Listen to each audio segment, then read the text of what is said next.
Man, it's a catchy theme song. I love the theme song. It's so vibrant. Punchy. Punchy, yeah. Happy birthday, Dubu. Happy birthday, Well Dupu. written. We're Happy doing birthday, Alquest. Happy birthday, Dupu! We remembered. Everybody, welcome in. It's Alquest. Let's crank that music for the opening. Alquest, Season 1, Episode 7. He's 29. This is Alquest. For anyone who, for some reason, is joining us for the first time here on Episode 7, this is a Dungeons & Dragons game run by the masterful Hillbilly Owl, running Dungeons & Dragons 5th edition with a wide collection of exciting and fanciful characters, which we will introduce in a very punchy, down-the-list manner, playing the part of the orcish barbarian Carla Strongkick. We've got Hovercat. Hello. I should probably unmute you locally so you come through. As the sneaky rogue Glane, it's GQ. I've reached level half 6, also known as 3, and I've unlocked the Dupster class. He's multi-classing into Dupster. Finally. The wild card sorcerer Dagwin, it's Germdove. I'm gonna kill us all. He keeps doing that. It's true. The Tabaxi druid Savannah, played by Day. Good evening. And I'll be your bard, Dorian, played by me, Dobbs, of Who is Dupu fame. And let's not forget our wonderful dungeon master, the one, the only, Hillbilly Al. Al, take it away. Yay. I'm the quest. He's the quest. He's the quest one. It was me the whole time. Welcome back, everybody. All right. I realized that I forgot to do the import on Day. I was waiting till the last minute. So I'm doing that real quick. Everybody's leveled up to level 3. Level 3, best level? It's a big level for mostly everybody. Some people have already picked their specialization, like Dagwin and Savannah, but most people get to pick their subclass. Yay. I think it'd be cool if everybody went around and shared what their new specialization was and how this, if there's any sort of like reason behind this or like, role playing behind it. Anyone want to go first? So I got some meta magic because I never met a magic I didn't like. Waka waka. Waka waka. I'm actually very excited about my my 2 meta magics because I've got the ability to do careful spells, which automatically gives saving throws to anybody I choose, and twin spells, which lets me fire off a second copy of the same spell without using a spell slot on a different enemy. Are you Twin going to be spell's very target. strong. throwing double Yeah. ice knives? Mm-hmm. It's a little bit. It's got some restrictions on it. It's not any spell, but yeah, it's pretty good. And why do you think you need careful spell? What benefit could that possibly be for us? Well, I can use meta magic when wild magic happens, right? I think no. I think No, the specifically answer's no. No, Yeah, I absolutely think not. Correct me if I'm wrong, but I think no. No. Cool. That's fun. That's a great feature for the sorcerer. It's what actually sets them apart from just being a worse wizard. You could before, you can't now. But you're not anymore. Yay! What about Glane? What's Glane's new specialization? Am I muted? I'm not muted. Great. Alright. I have chosen Phantom. A little bit of a touch of previous Glane. A little bit in there. I get Whispers of the Dead. Whenever I complete a short or a long rest, I can choose a skill or proficiency of a tool that I lack and gain it. And I have that proficiency until I use that ability again to pick a different proficiency or skill. So speaking I of can- that, we just took a long rest. What proficiency is Glane studying up on this night? I picked it. It's one of the I ones. I think it's Investigation. investigation or insight. Investigation. Mhm. Yeah, I see you got proficiency there. There we go. So I currently have a little bit more investigation until I take Cool. another rest. Okay. So you are actually being shared this knowledge by a ghostly By somebody who's presence. dead. Oh, nice. So we're Yeah. haunted. Yes, Cool. ghosts are whispering in my ear for the rest of the game. Additionally, You're haunted. every time he kills someone, he's haunted by them. It's Oh, a yeah, lot of very 'cause angry additionally, people. I've got backseating. Wails from the grave. As I nudge someone closer to the grave, I can channel the power of death to harm a second target with necrotic damage. I'm confused. Where does the whale come in? The whale, it's covered in fire and it's coming out of the sky in a trailer for a game that doesn't exist. Okay, makes sense. Next to Wow, a all these pot of secondary flowers. targets are really going to be hurting now. A lot of secondary target spells and abilities. Boy, if we encounter exactly 2 enemies, they are in trouble. What about? Oh well, we better hold on a second. Furiously typing. What about Dorian?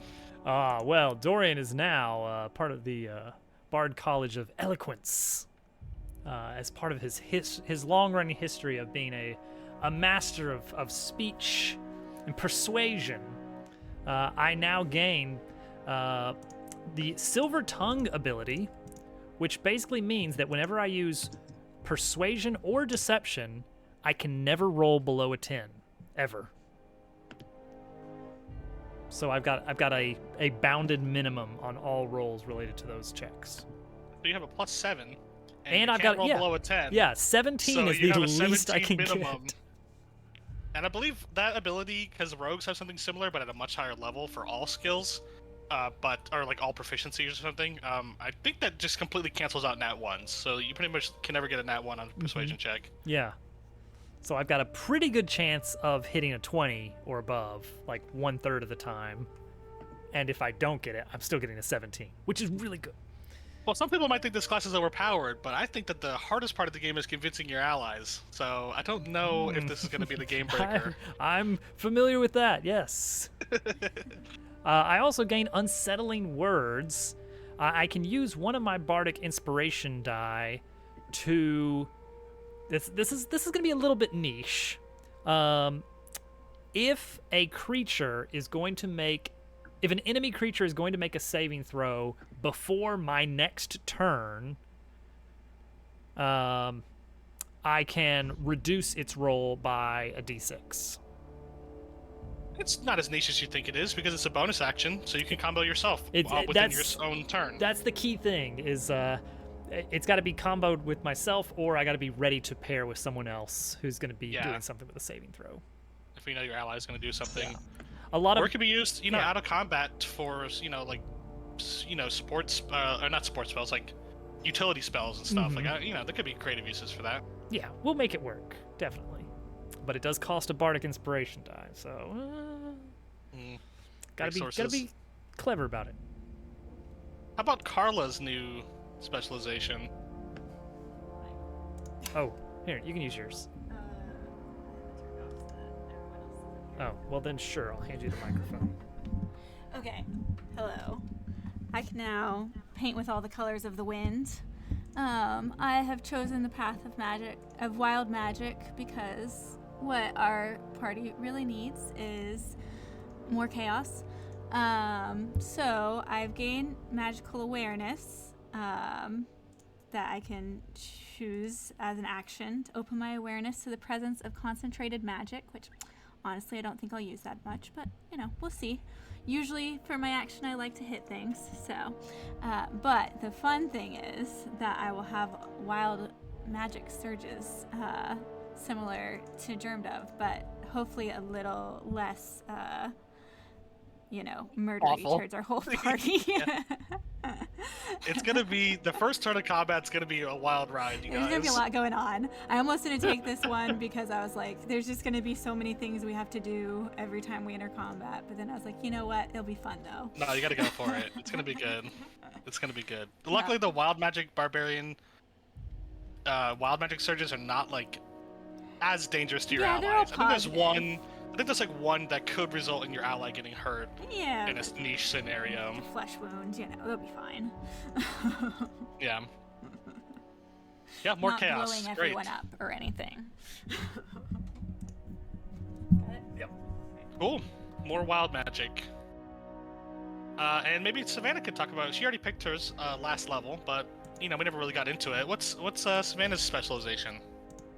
So I chose the Druid Circle of Stars, and that lets. She's a devotee of Selene, so she worships a moon goddess, and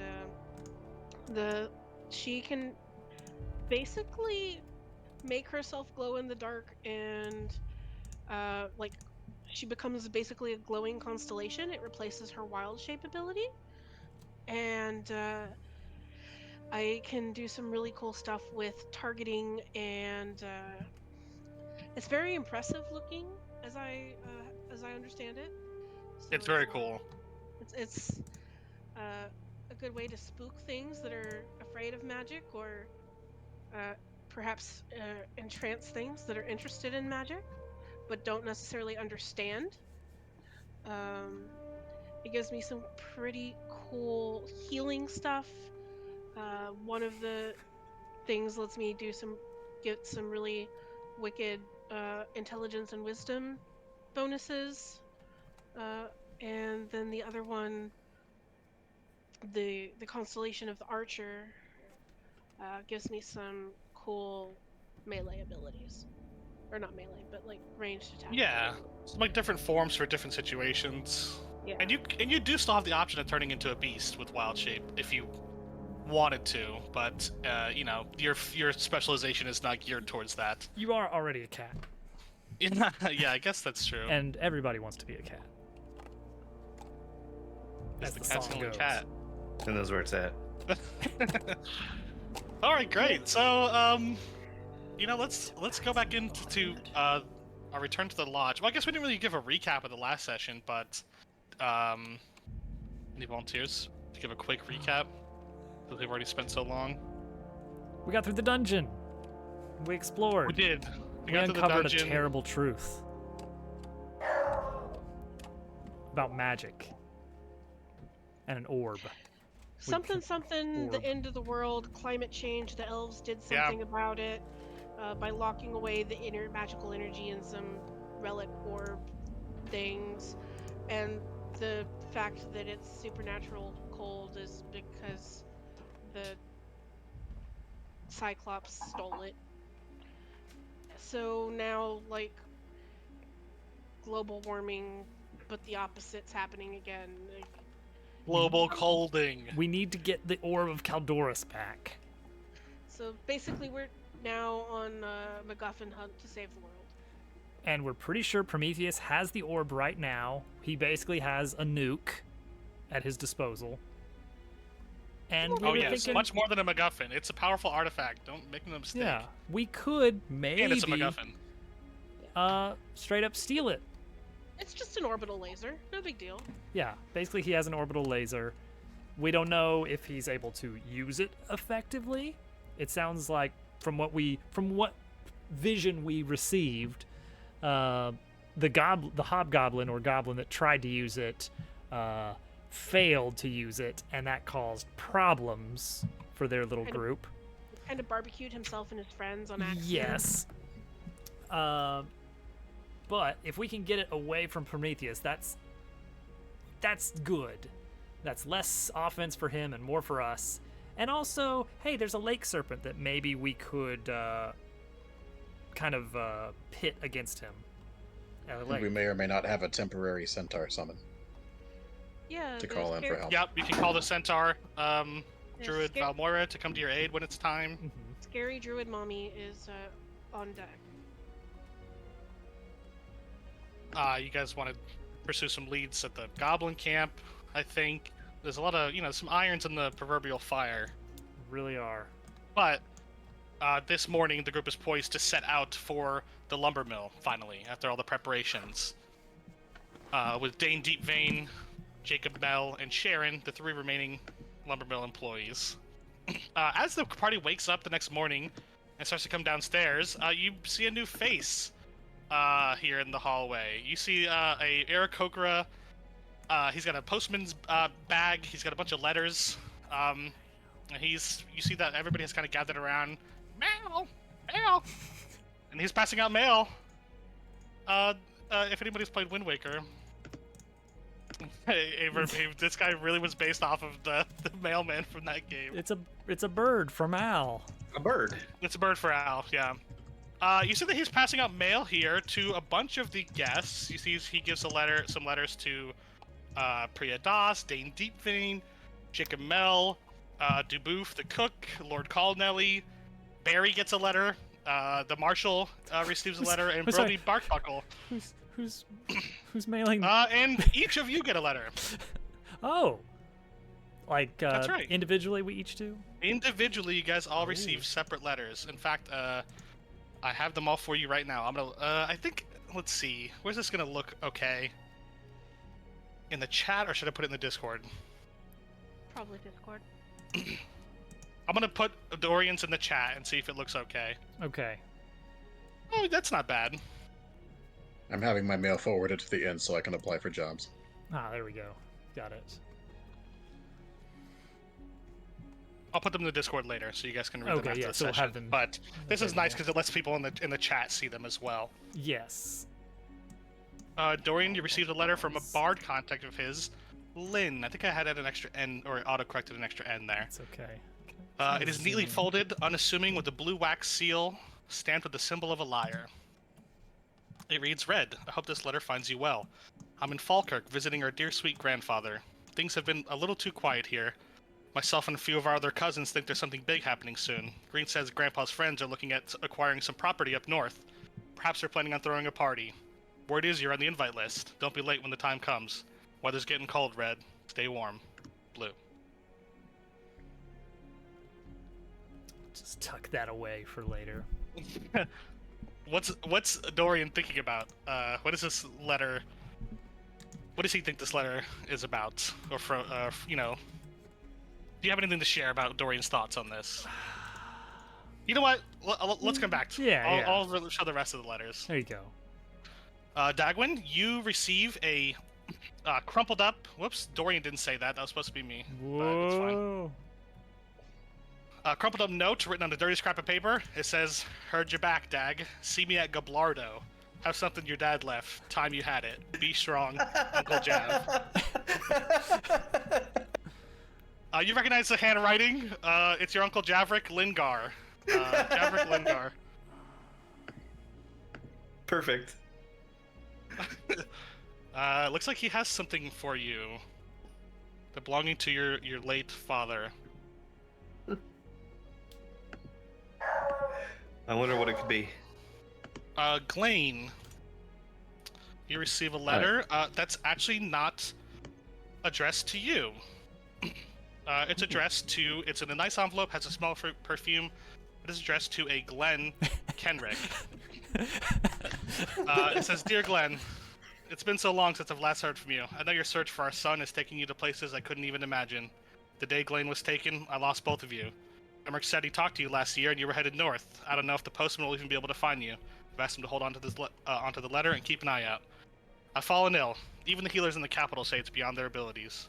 The cleric said I don't have much time left. I want you to know I don't blame you for leaving. But please, I beg you, come home. Not for my sake, but for yours. Love always, Elaine."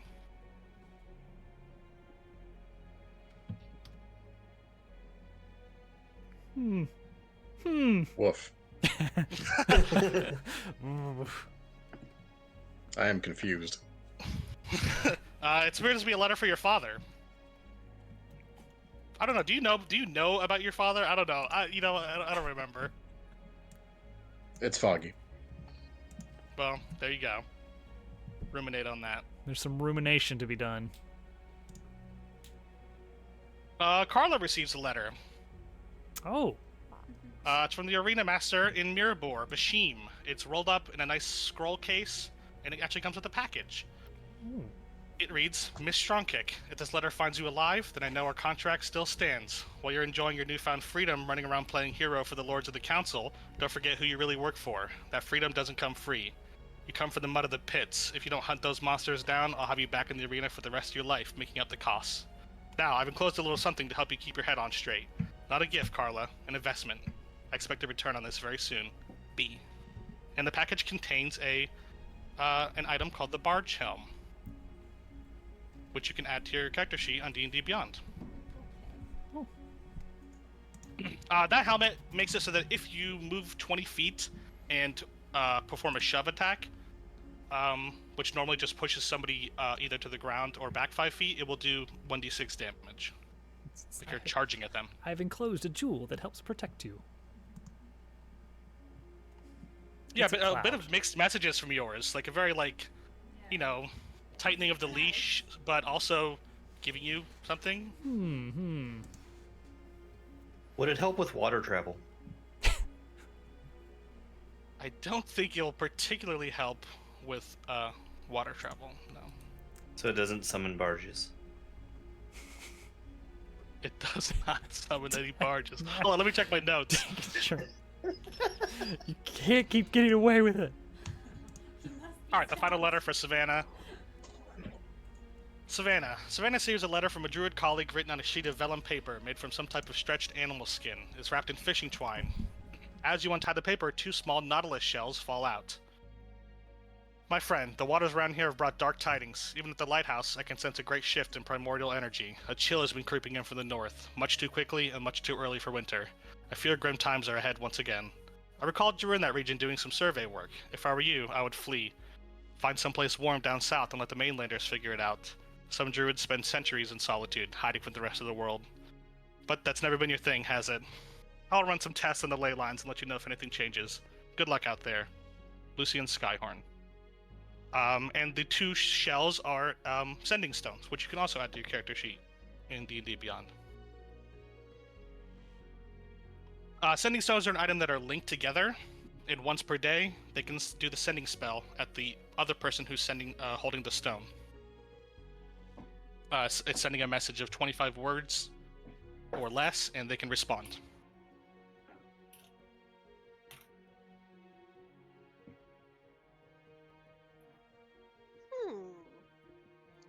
I could probably do something interesting with that.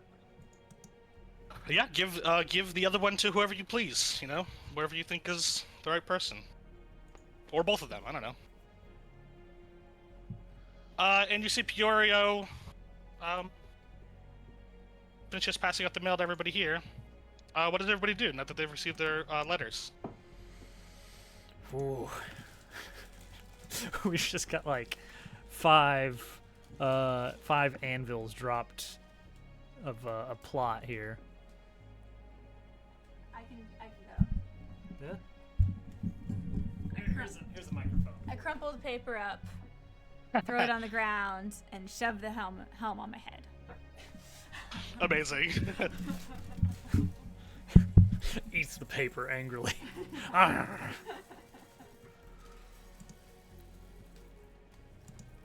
Yeah, Carla just doesn't care about that letter. Apparently, we're all getting these messages like, "Oh no, oh no," and then God just. I love it. That's great. I don't know if that means she really liked the letter or. Not sure. It's tough to say for sure. I need to write my friend a letter back. Just in case something happens to us, somebody on the outside should know about this whole magic apocalypse thing. That might be useful. Yeah, you can send him a letter. The postman's here, so like you can write him a letter. You don't have to know what everything it says right now, but if you want to just say that you sent a letter to your friend, it's an old sending- druid friend. You know that he lives out on an island on this lighthouse.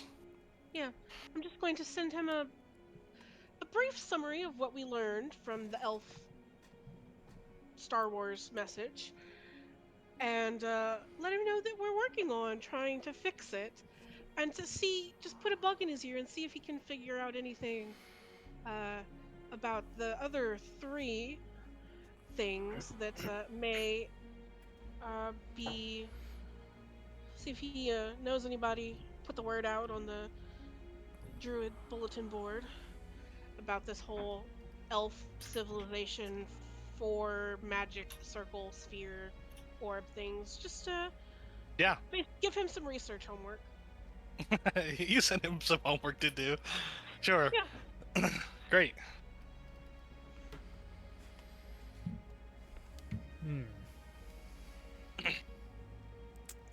I have a, It doesn't have to be letter related, but you know, is anybody doing anything at all here this morning before getting ready to leave?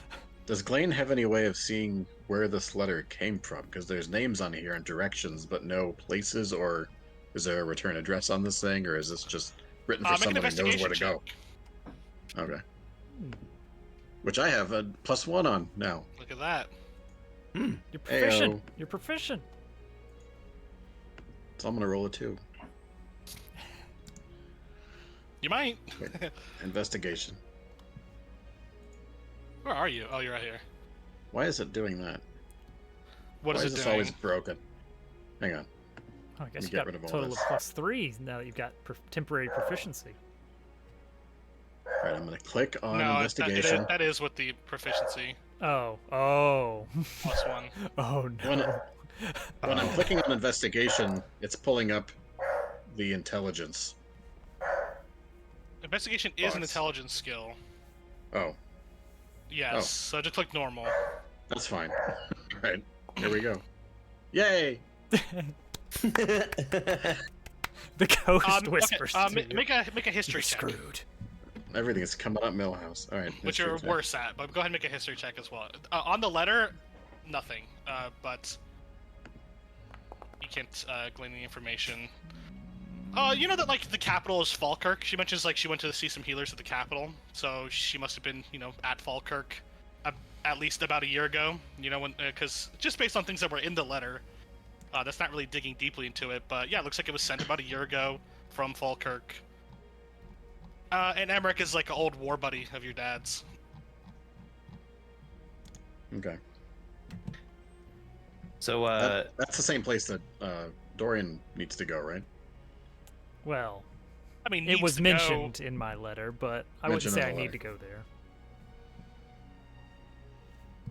What were you saying, I'm Jared?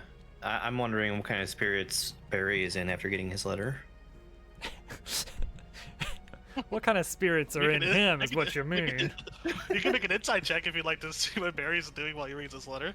Yeah, let's do that.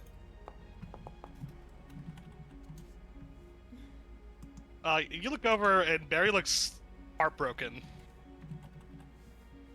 Oh no. But also he has no discernible features or expression, but just something about the way he just looks like maybe he's getting really bad news. The way the light is hitting him is grim.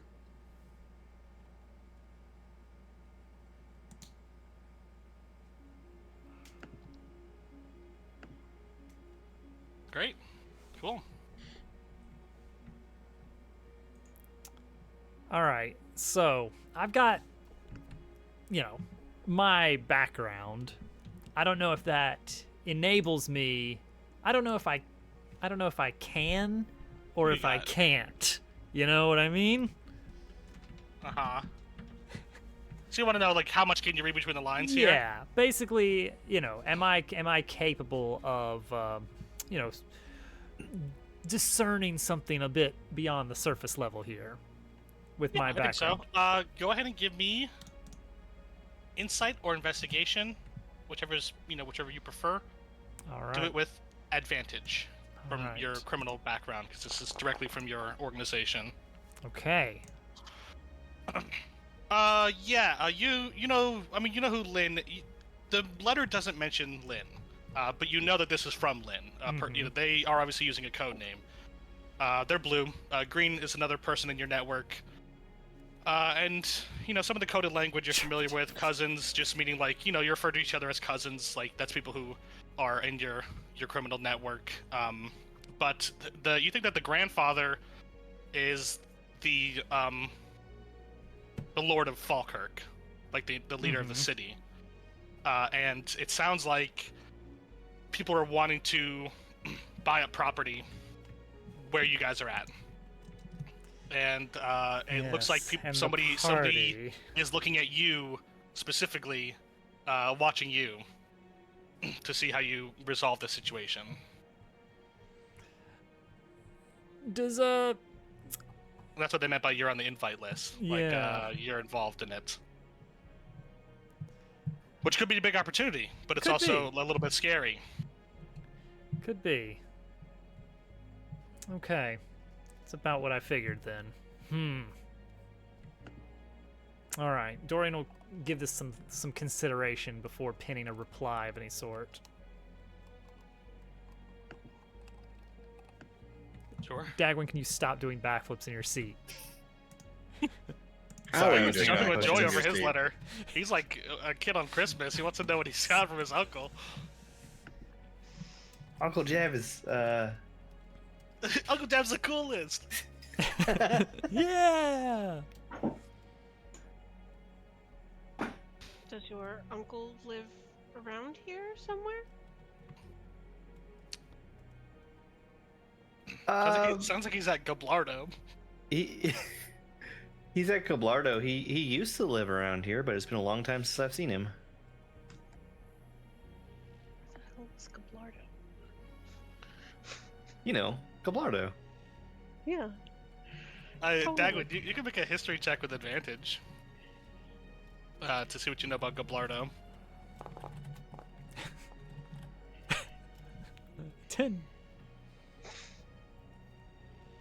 On a 10, you think that it's not a place that you were familiar with, but you've heard of a goblin camp called Goblarado. You think he was misspelling it. You're not intimately familiar with the place. You've never been there.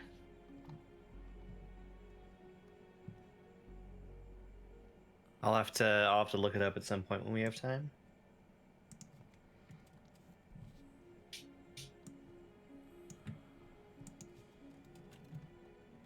It's supposed to be pretty big, like goblin gathering.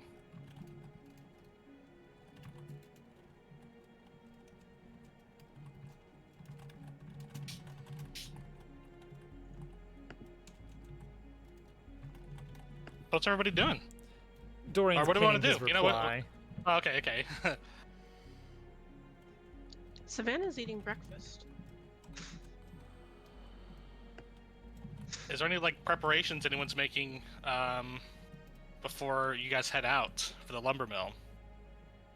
Do you think it might be a while before you come back here? Oh yeah. Anything we need to We need To- more rope. we need more rope. She's right. Yeah, you can buy more rope. Okay, thank you. Go buy more rope. How much is the rope? I gotta look up the price. It's 1 gold piece for another to replace your 1 gold 50 piece. feet of rope. So Whose rope did we lose?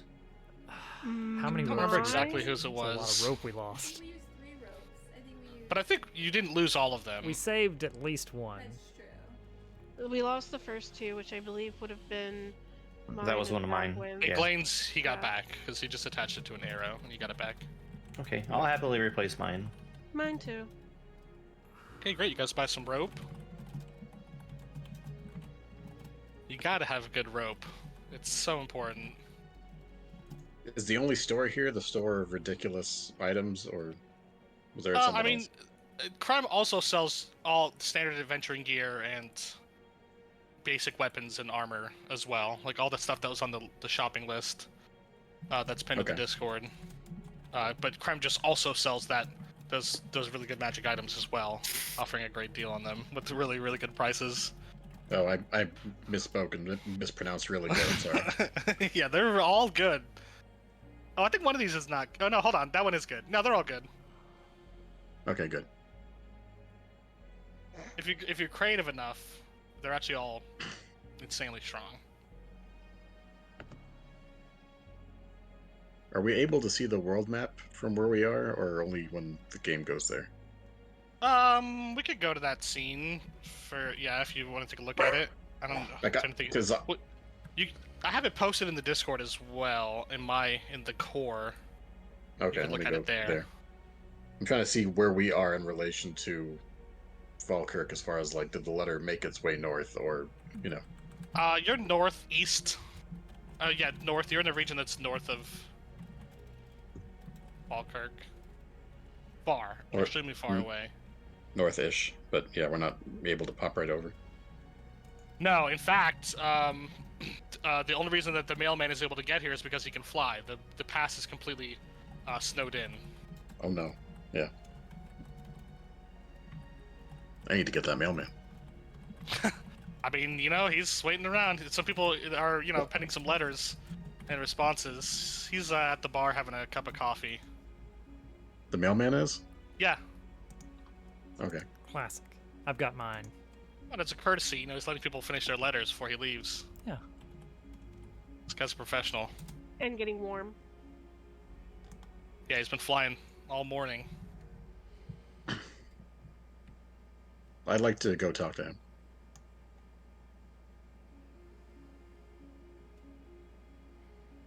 Yeah, one second. I'm just gonna. I Boy, want to am I get tired. Dorian's reply in my notes real quick, so I have that saved. But yeah, you can talk to him.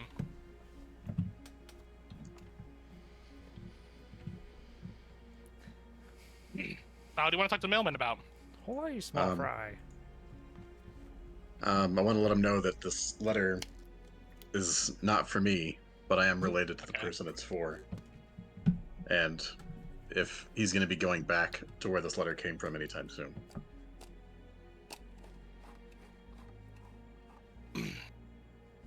Sorry. Yeah, he says that. Yeah, he's flying back south. There's not really much else to deliver mail up here. He mostly just stopped by because he knew the previous owner, Owe, and they were friends. So he stops by to check in on his wife, deliver the mail, and he's going back down south right after this. Probably not directly to Falkirk, but to other towns, including Falkirk. If you wanted to send a letter. He says you're not Glenn? No, I'm Glane. I'm the one who's mentioned in this letter. Oh, you look just like the description she gave me. I've been holding on to that letter for a while now. Do you remember who this came from? You'd be able to return it to that person? Yeah, it was a woman, you know, older woman. She looked a little frail. I'd like to I could return it to scribble her. a note on the back of the letter, letting her know that this is Glane and that I'm alive, and that I'm going to try to find Glenn. He takes the letter. He puts it in his bag. He says, I'll make sure it gets to her. If she's still alive.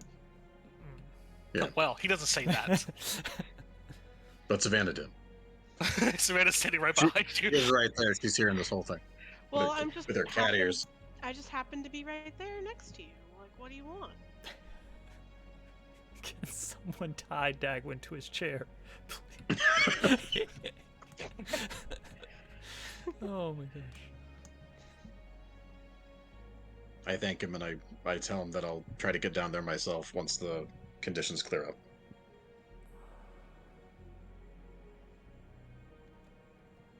Cool.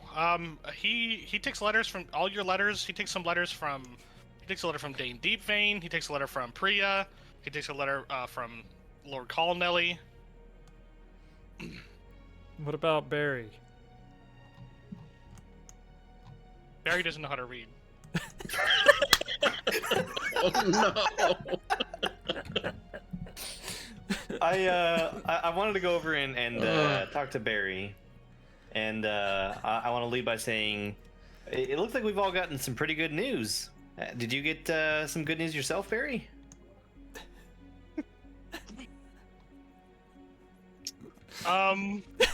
What does Barry say to that? What does Barry say to that, you guys? Can you read this to me? He says, "Fill her up." Oh, chaotic stupid.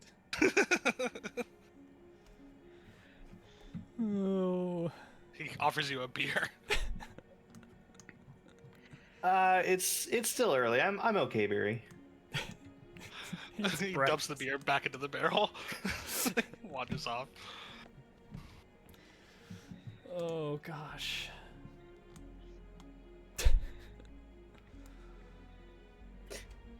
Well, this was a morning. This is too much. Why did Barry get a letter? That was so stupid.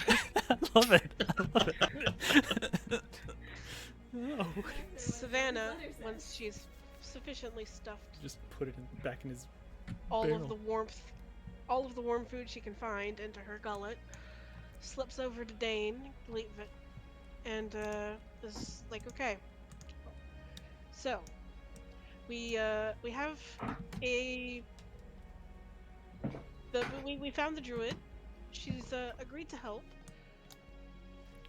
Kind of fill him in on some details, and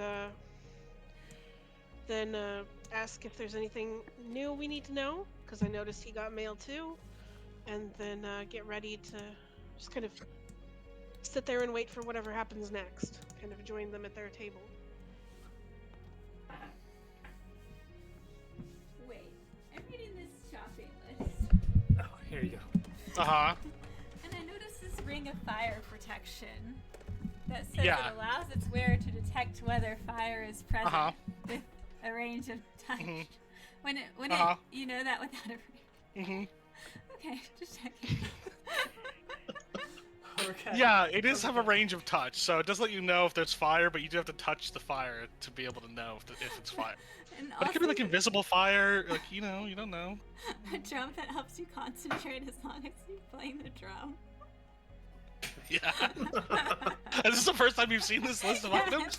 There's some good items on there. Wait. Hold You should, on, you know what you hold should look at is the invisible armor. I think that you would really like that. I didn't notice Hold that on a one second. as well. Hold on a second.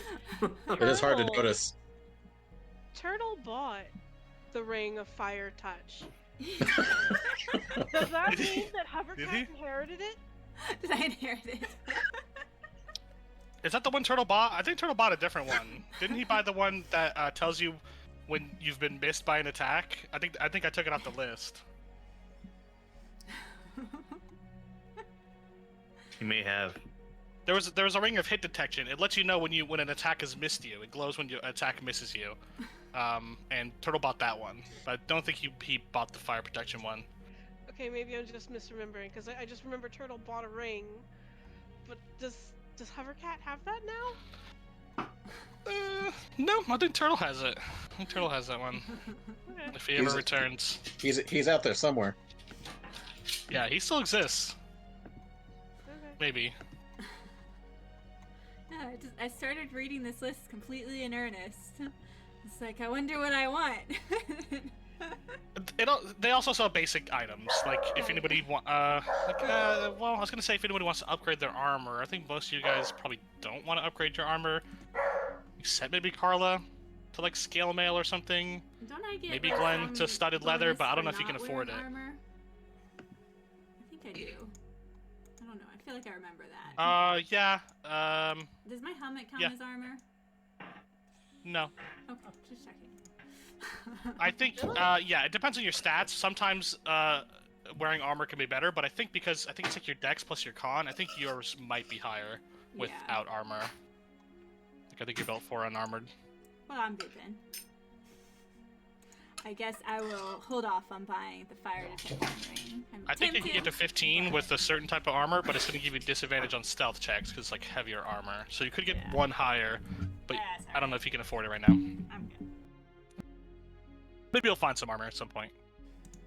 The helmet doesn't give like a +1 to AC? That's kind of weird. Nope. Oh, look at It's that. just Yeah, a it wondrous doesn't. item. It's like a ring or an amulet or a cloak or boots. Just a tertiary kind of Yeah, item. More like a hat. It's not than a actually helmet. armor. yeah. It's a bludgeoning Oh. helmet. She basically is wearing a ram on her head. Yeah. Yeah, basically, yeah. So if you're Oh. if you're shoving something, you'll do a little bit of damage, Nice. but you also have to charge it. But that would be What's in this- lieu of a regular attack. Yeah, does it but feel eventually you like get to 2 wear- attacks per turn. Yeah. What is it like to wear a battering ram on your head? Heavy. Heavy. Fair. Okay. There we go. Well, this has been an exciting morning.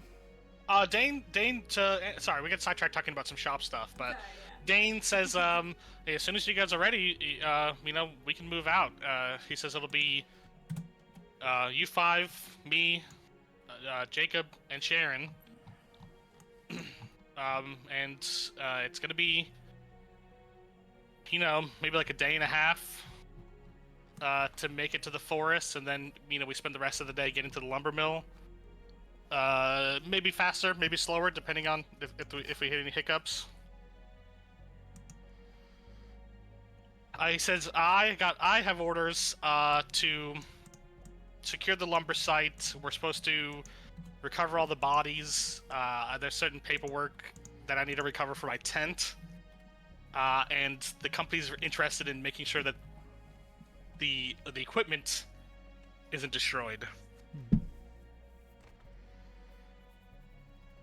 They want accounts of all the everybody who was killed. So we have to get all the bodies and sort of do some morbid work identifying them. He says, but I can take care of all that. You guys just need to help me make sure it's safe there. Well, very well. We'll. And then from there, it's up to you how you want to proceed with your mission. He says, I think me and my boys will stay at the lumber mill once it's secured. Well then, I suppose we'll secure our gear and begin the journey. It would be appreciated if you, kept a warm room at the lumber mill waiting for us to head back to. If there is He says, well, there's tents. Here. He says, well, we have tents. Not so much of a warm room situation. She scrunches up her nose and just like, as warm as you can make it. She scrunches up her nose like, why did you take this job? This company pays well. She says it more. She said it more to herself and like as a half thought, more so than a serious question. But she's starting to wonder herself why she took this job. But she supposes, with what they've discovered and the letter she sent off this morning, it's perhaps good that she did. In too deep now.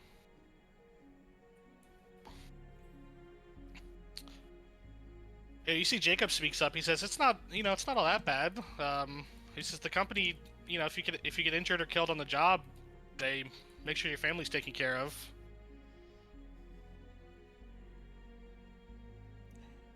They have a good insurance policy. She just kind of looks at him and kind of stares, makes eye contact and blinks for a moment. She's like, I would prefer a job where that wasn't necessary.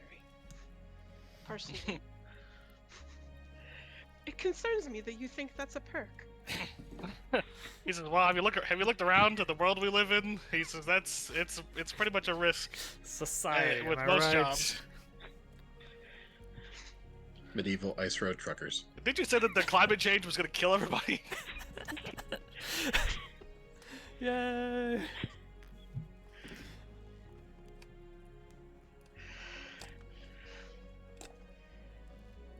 We're all going to be out of a job.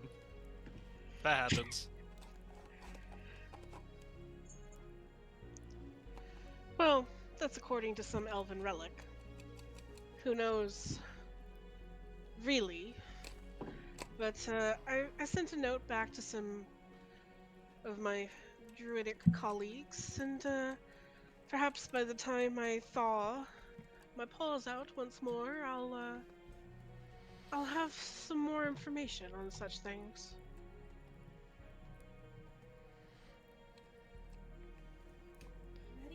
Ready?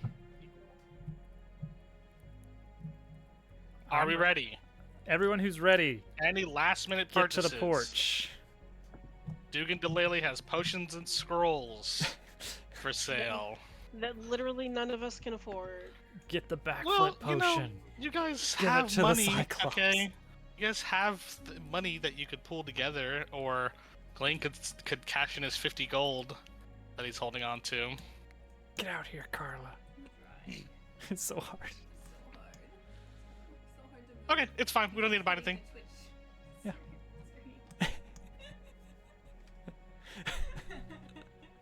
Oh. Let's go back to the big map. Let me get out these other tokens out on the board here, so I can see everybody. Good advice up here.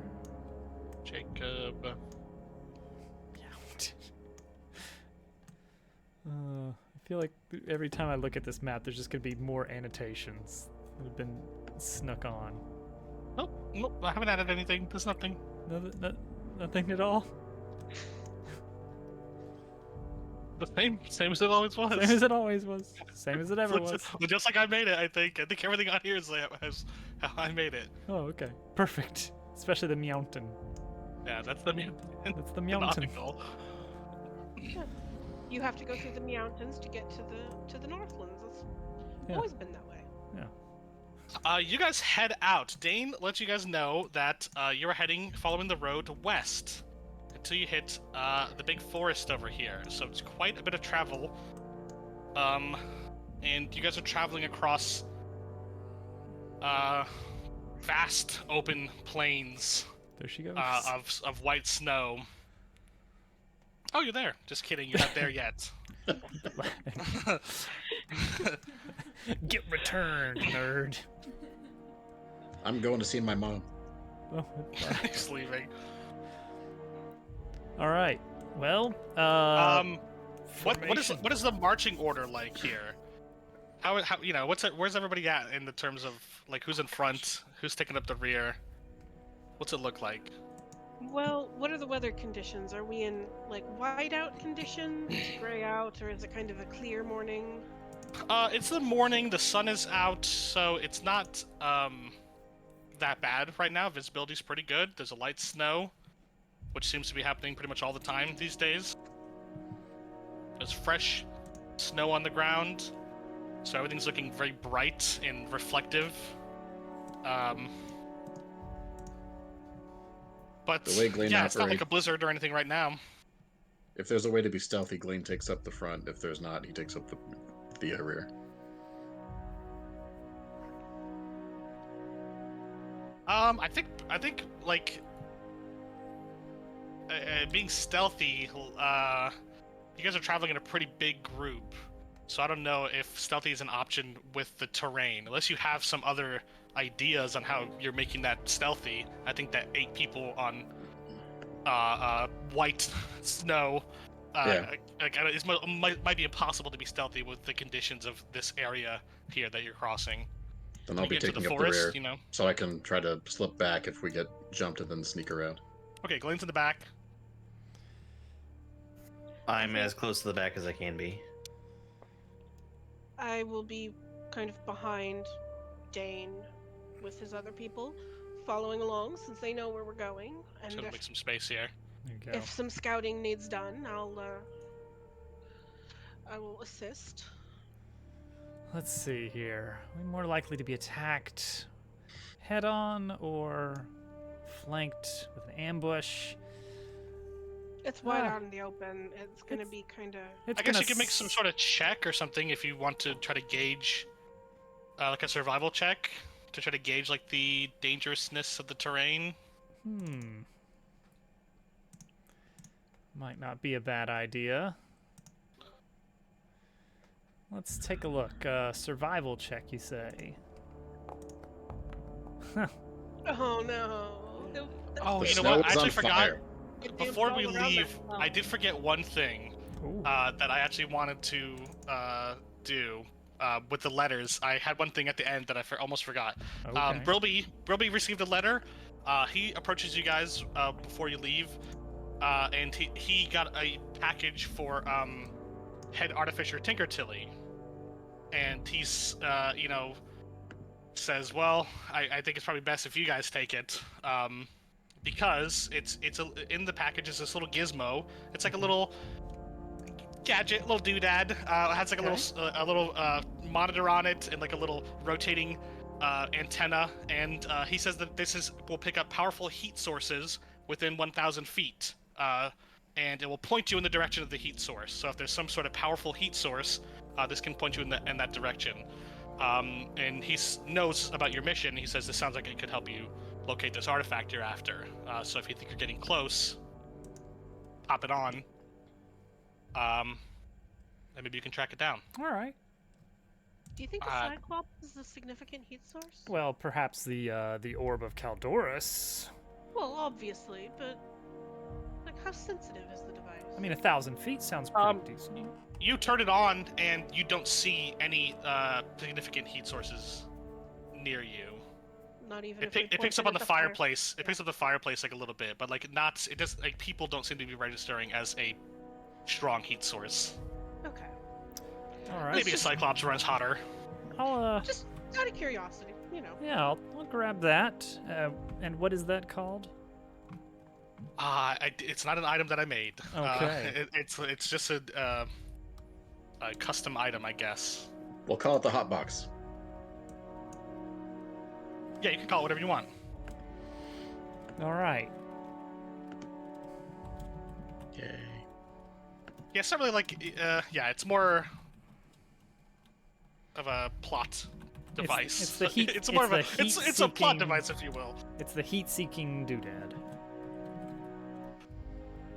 But I mean, you know, feel free to try to use it in creative ways. I guess I could make it an item at some point if if there's really demand for It it. literally seeks heat. Has like a little radar on it, and it just tells you the direction, and it doesn't seem to indicate like up or down either. All right. Well, there we go. Okay, on your 5 survival check, yeah, you're not sure. This isn't really your area of expertise. Nope. You don't see any threats out there. It's pretty wide open.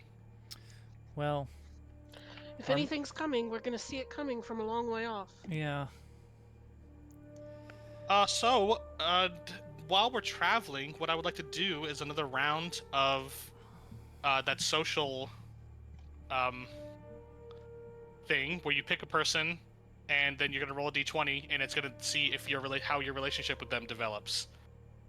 As sort of a traveling game here, because it looks like you guys are gonna be traveling for a few, hours at least.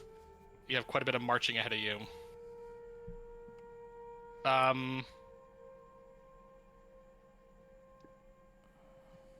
Roll initiative. Ooh. I'll put you guys on the initiative tracker. All right. That's what will decide who goes first.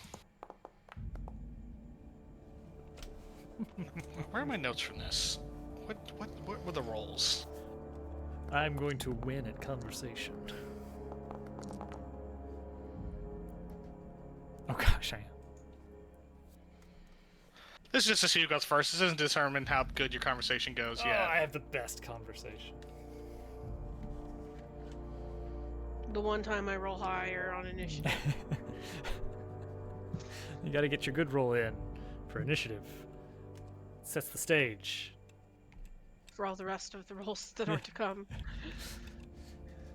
The initiative roll has to Okay, lead I the found other it. dice rolls. Okay, so here's how it works. You guys are on a hike. You're traveling together. You're going to be with each other and nobody else for quite a while. Starting with Dorian, he will pick somebody here. It doesn't have to be a party member. It can be an NPC Yeah. that he's interested in developing a relationship with. He's going to roll a d20. No bonuses added to this. On a 16 to 20, a bond or connection is formed between the two characters. On a 5 to a 15, a secret is shared or a question is answered. And 1 to 4, a clash or disagreement happens. I will decide what that is. We can make it up. Yeah.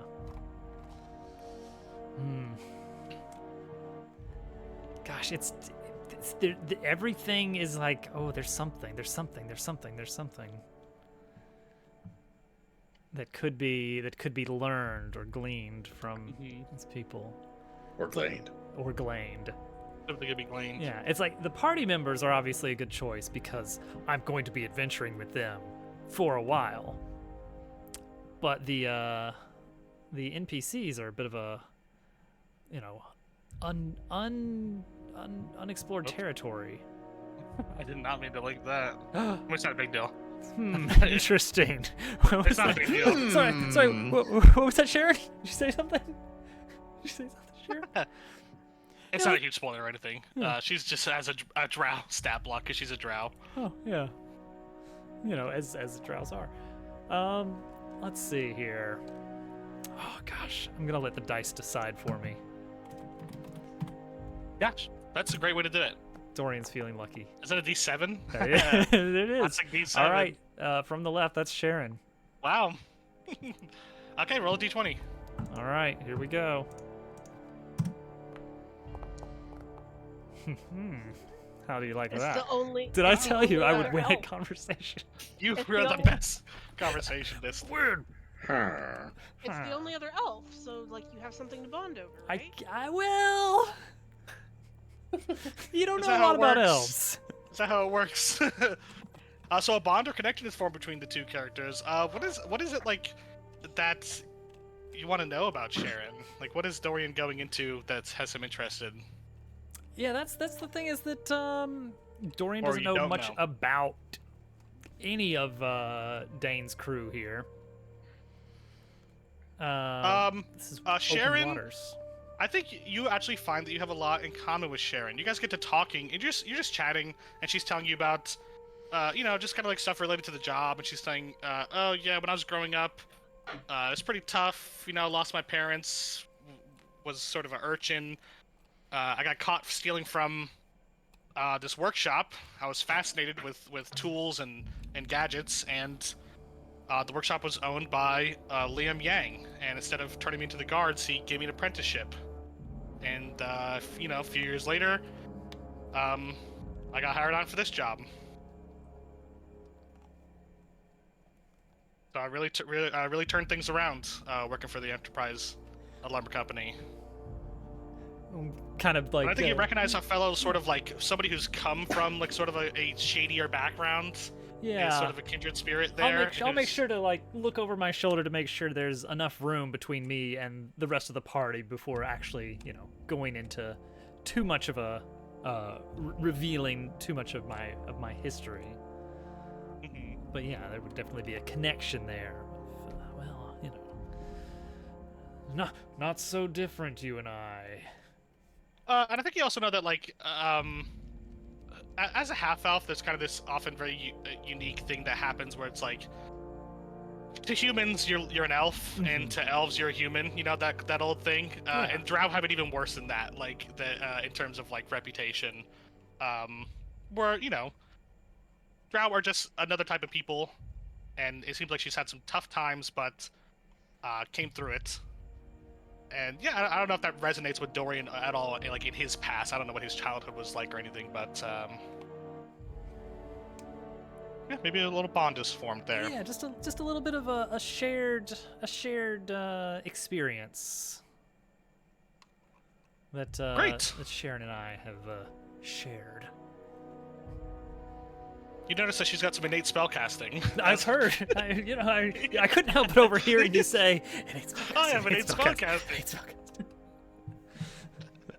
Oh my gosh. Okay, I think that's good. Savannah, who's Savannah interested in getting to know, or possibly getting? Roll for it.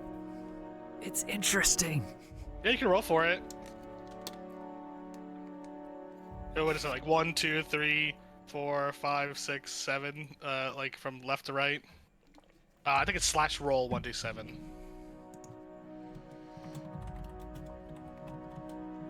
Sometimes it is fun to just let the dice be the arbiter.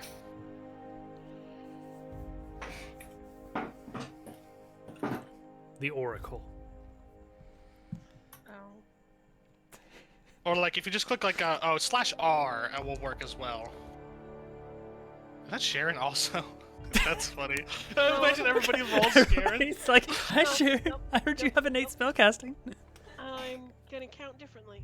Yeah, you can roll again if you'd like. If you just want to veto it, it's totally. No. This is I'm not counting hard from or the fast back of the roll. line, so now I have to talk to Glane. Okay, great. Roll a d20.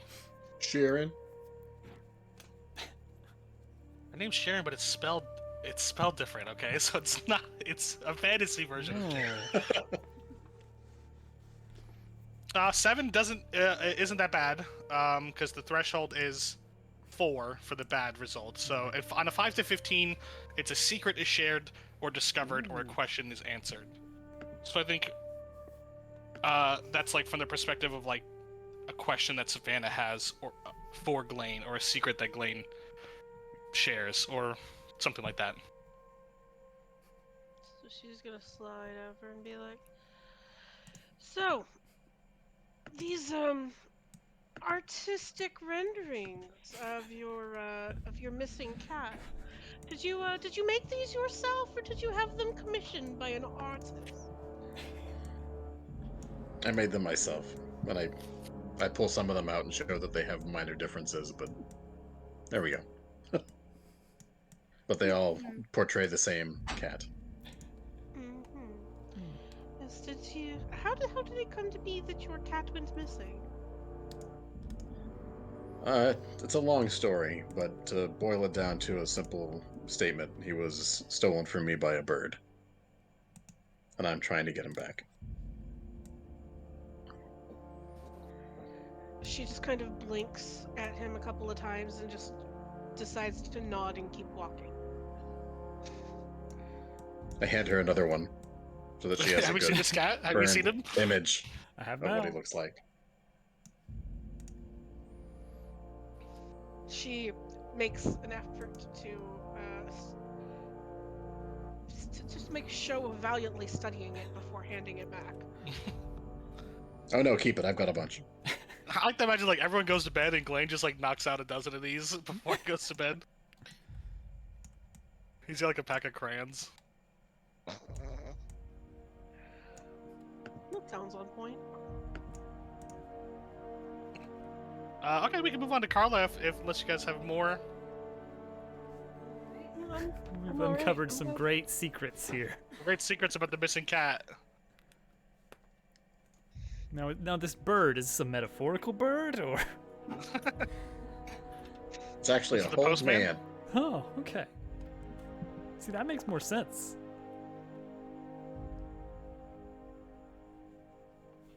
Is that Dagwin or Dane?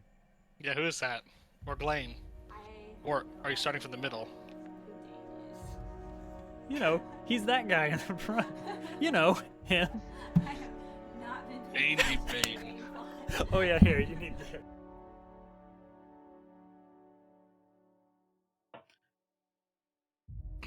I've been paying zero attention to the main plot. I just hit things with my axe. Well, roll a d20 to see how you get along with Dane Deepvein. All right.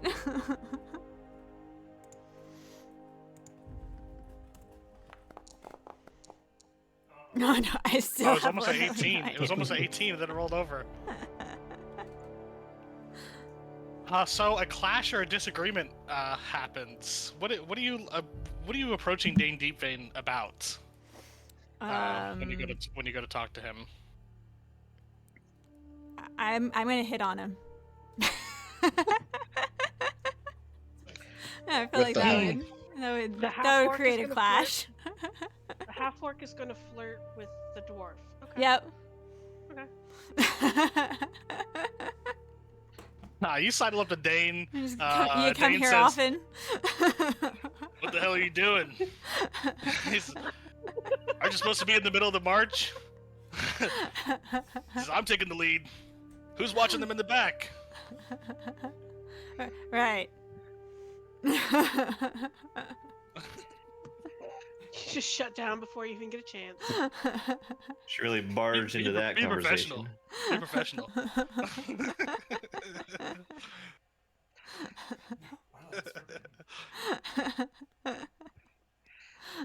You'll have to try again when there's a tent involved. Yeah, some warm tents coming up. Don't worry.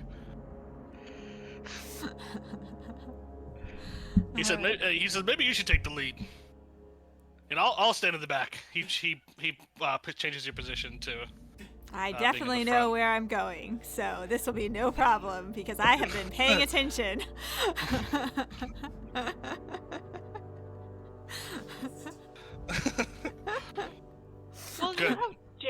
Sharon to kind of chat Oh with yes, as you- those people.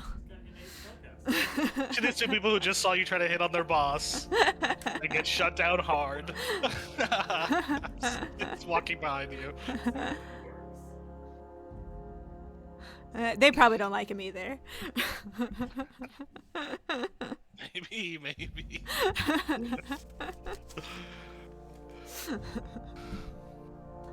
Alright, great. There you go. Carla's in the front now. She's good at conversation also. She's getting punished. Good conversation. Dagwin.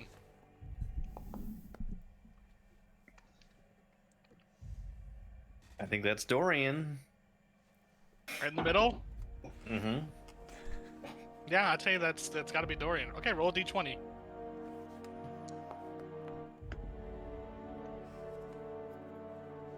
So information is shared or a secret is learned.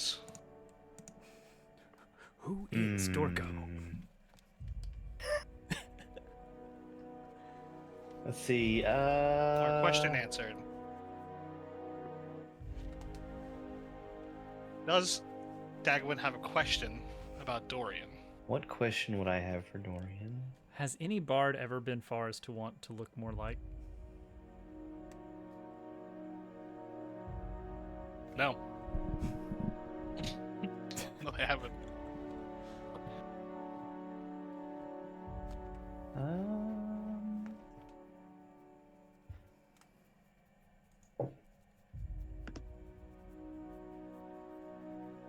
High pressure situation. Very high pressure. Spot, Do we need to yeah. circle back? Probably. Okay, we can circle back. Glane, who's your pick? Are you Let's gonna roll find for it out. like everyone else? I guess I have to. Peer. I think Don't I have would get to. shamed out of the group if I didn't. No, you don't have to. You Where? can just pick anybody. The thing is, we're just counting in whichever way direction we want, so it Yeah, doesn't so even it's like matter. really, it's like, oh, okay, I got a 6, but I do start from Glane, and I work counterclockwise. Skipping and over then- this person. Yeah, and I skip over NPCs that do end up with Dagwin. Is this how I do it? Nope. How do I do a D7? Slash Slash R, R, space D7. 1d7.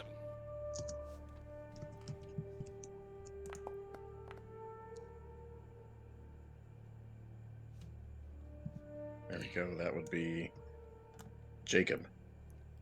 Okay, great. Roll a d20. Which one's Jacob again? Jacob is this one.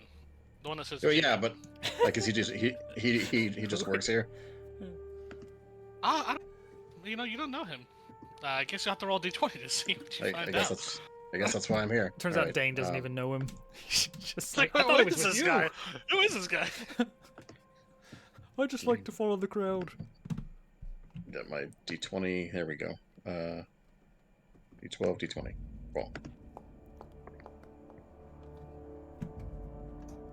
Secret is shared, discovered, or question is answered. Okay, what question do you think you have for Jacob Mel? Who are you? Yeah. No, I want to ask him. In his journeys around this area, has he ever seen anybody who looks like an older version of myself? Hmm. Ooh. Oh, good question. Good question. It's not Show about me the cat Dad. for once. Let me see. Yeah. Wait. Is his dad a cat?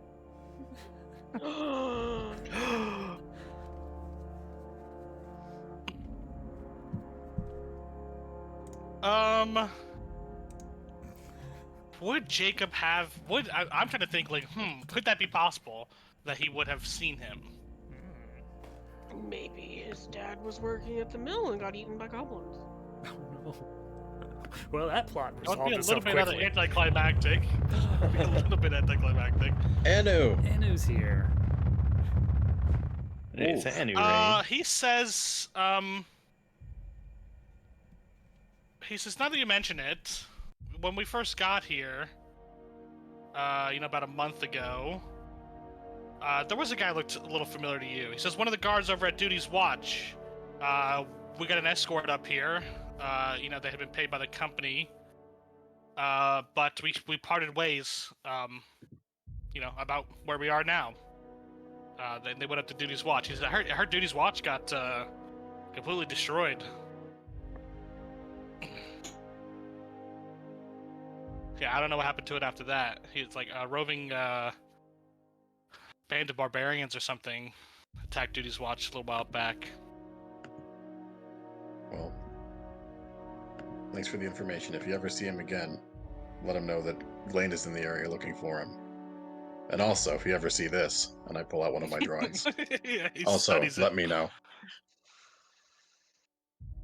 Will do. Yeah, Jacob's like kind of a little bit of a he's from the farming. He's like a farming family. He's he's a little bit of a yokel. But nice seems nice enough. Earnest. Ignore. Dagwin wants to yeah. ask Dorian what he's going to be doing with the. What are you doing with the money that we get from this job? Well, In Dagwin, anticipation of riches. you see, money can be exchanged for goods and services. It's more or less synonymous with power. No. Well, actually, that is a. Dorian would probably say something along the lines of, well, I'm going to eat a lot of delicious food, sample some exotic wine, and find lodgings in places that are much warmer than this. That is my plan. That's certainly a very grand plan. In the bard's life, the funds will ebb and flow. But much of it is about seeking life's comforts and delights. Music itself is treasured for the joy it brings, and so too is a warm room out of the cold and the numbing wind. Are we getting close, by the way? Speaking of the cold and the numbing wind, you guys are getting closer. You're traveling for about half a day now. I don't know if there's anything anybody's wants to do during the day, but it's just a hard travel, physical exertion, marching, and the wind and the snow do begin to pick up a bit. What I'm gonna need is everybody to make a Constitution save, with advantage though because you have cold weather gear.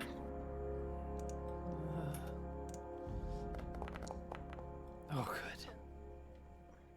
Finally making a Constitution save.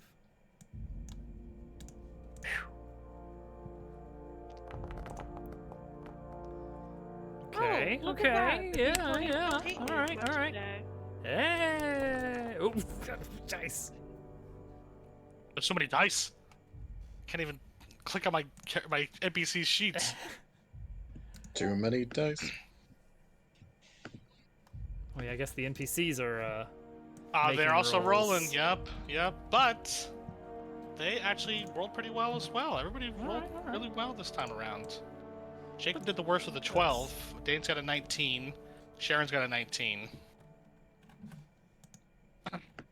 You begin seeing and approaching the edge of a forest. You see a tree line coming up on the horizon, and the trees are pretty tightly wound together. It doesn't look like there's a very clean path into this forest. There's a bit of a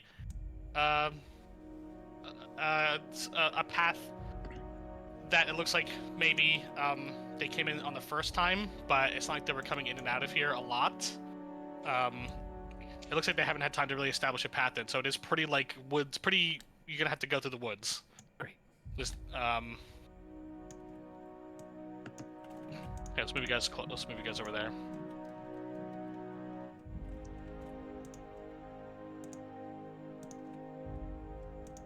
Close enough.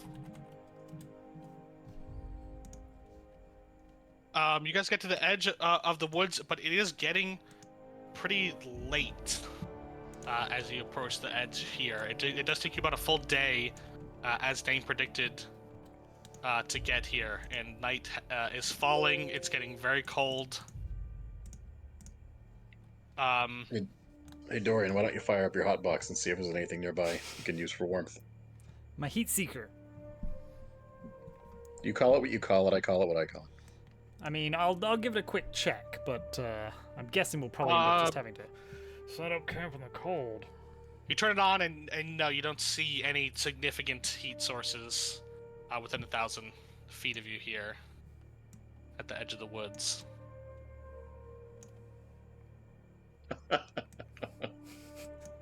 What? What's so funny? Nothing? Why would something be funny? Oh, I just looked over at your stream and I see what's so funny now. It's fine. It's funny. Alright, well. I suppose setting up camp is, the next best thing.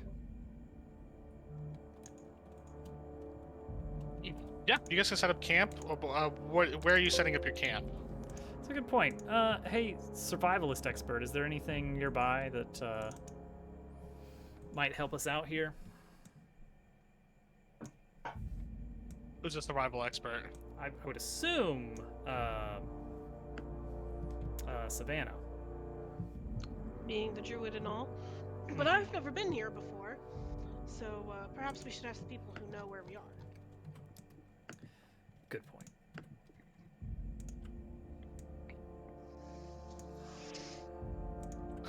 I mean, you can ask one of the NPCs to make a survival check for you, sure. Let me double check my stats. I don't think that's one of my good ones. Oddly.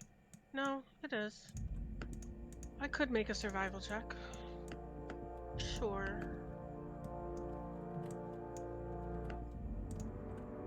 I can have Jacob do it. You got a +0 wisdom. But I have +5. Savannah finds you guys a nice little spot just inside the woods, but not too far in. A little clearing where you guys can set up some tents. It's got some tree cover from the snow. That's what I'm talking about. You know, as safe as any place could be around here. Seems like she finds you a solid spot. No, that is solid. And one thing she does for herself is take her designated little tent and actually kind of hang it between two trees about 15-20 feet off the ground and curl up in it because she likes to be closer to the sky if she has to sleep outside.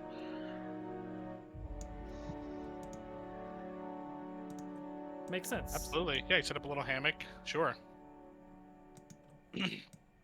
So I would like to know. I mean, like everybody, you know, the long rest is potentially just a formality at this point. But I do want to know: is anybody on watch or anything this night? We don't have to get like too into it because you guys don't have any resources to recover anyway. So the risks of not getting a good rest are like not that high. But do you set anybody to go on watch or set any kind of watch rotation? Savannah will be volunteers because she'll be up for the first part of the darkness anyway. And she'll be kind of in her higher elevation perch. And, you know, she'll have some druidic things that she'll be about. You know, star prayers and all that sort of thing. But, you know, she'll be ears perked and attentive. Since I have the beast bow, I think I'll take second shift. She also has dark vision, Mm-hmm. which in these conditions will be valuable. Okay, so whoever's you're on watch first, so I want Savannah to give me a perception check. As everybody else is sleeping, Savannah's staying awake on watch. And this is an opportunity also, if you guys want to change anything on the long rest, this will be the opportunity to do it. Do you think... I don't know, whoever has a wand of magic missiles can roll to see how much the wand recharges. I don't know who's actually holding on to that. I've got it, but I it think that should was be given to Dorian. full, I believe. Okay. I believe that was given to Dorian. Yeah, I've got it. When I roll for this, could we make an argument that my dark vision gives me advantage? Hmm. I think just roll it flat. Because it's there's a campfire. I mean, unless you put the campfire out. Well, I'm also. But I think 20 that's feet just going off to the ground. cancel out any disadvantage. I don't think that dark vision gives you advantage seeing in the dark. It just allows you to see in the dark without disadvantage. Okay. Otherwise, 18. it's obscured. You can't just get attacked or anything, but you do sense movement and things out in the woods. Just sort of the distance. Like rustling of bushes and things like that. But like kind of off in the distance, far away, you do hear like eerily a woman singing. You think, which is a little unsettling. But like far off into the woods, you hear that. Can I do like a knowledge nature check for that, maybe? Sure. Yeah. Give me a nature check.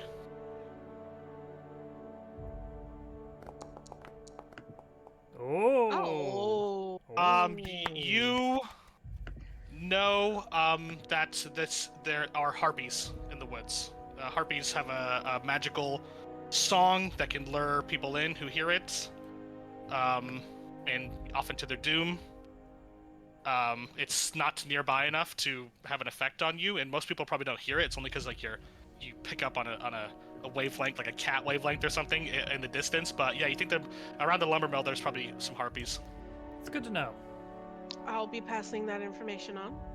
The first thing people are awake. You also know that the harpies is one of the things on the list of escaped monsters on a nat 20. I'll remind you of that. They're not native to this region. Realizing that, I might actually take a moment to drop down out of the tree and poke Carla and see if I can point it out to her to hear. There are harpies. And there you go. And they're on the list of monsters. Escaped monsters. Oh, wow. So maybe some of the monsters stuck together and maybe the harpies followed Prometheus. Maybe. Should we go hit some things with an axe, or what you thinking here? It's still the middle of the night, but can you hear it? Like if you listen just this direction and tilt your head just this way? Okay. All right, let me see if I Hear? can hear anything. Make a perception check, Carla. All right.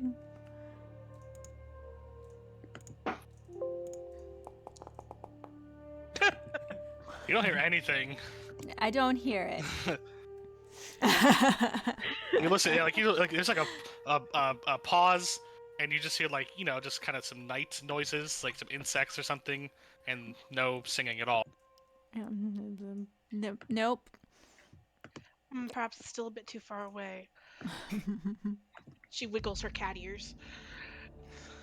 She's like, we'll have to be extra cautious. Great. Well, I'll keep my axe sharp.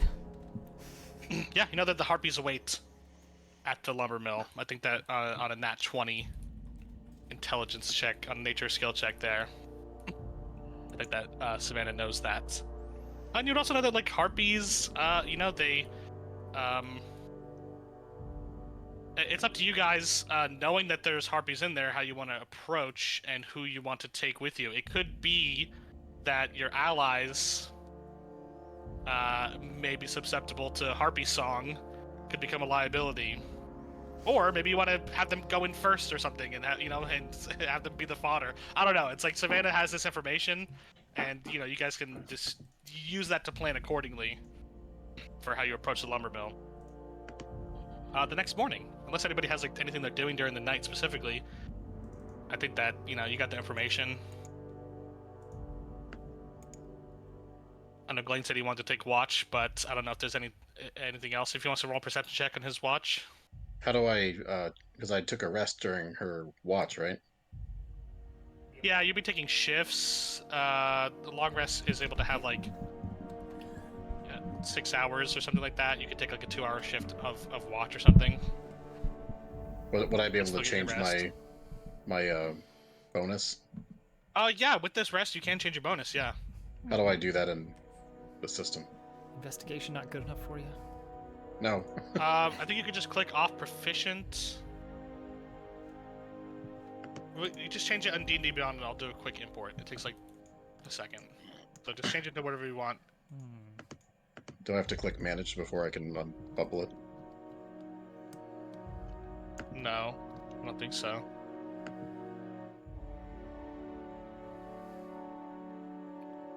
What are you changing it to? I want to go to intimidation. Okay. I think you might. Are you not already proficient in intimidation? He is. Oh, I can't change it to one that I'm already proficient in. No, Well- there's no double proficient. Yeah. That's yeah. Alright. It would have to be something that you're not proficient in. I see. Then History. Were you already proficient in investigation? Before this level? oh, was I?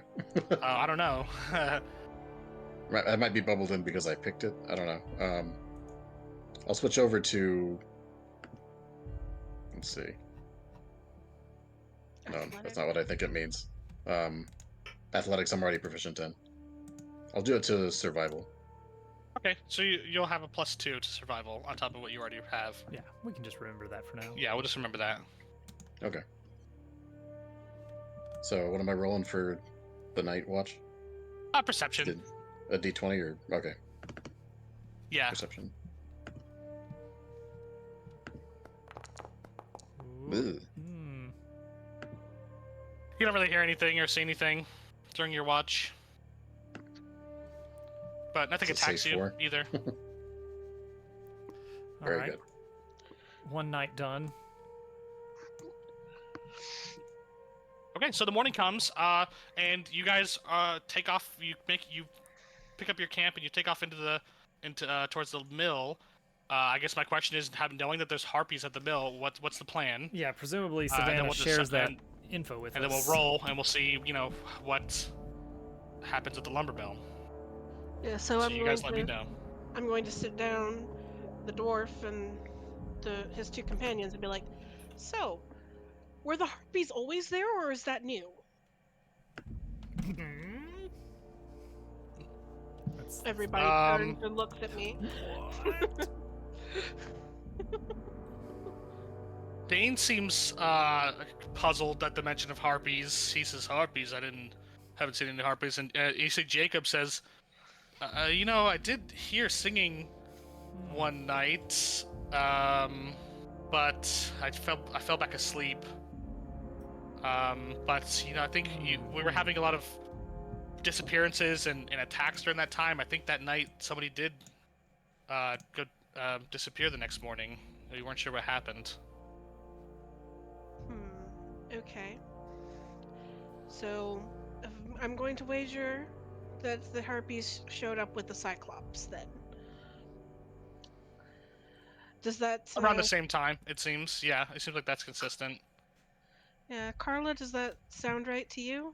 That's when things started ramping up at the camp to begin with. Like the goblin attacks were not that bad until Prometheus was introduced.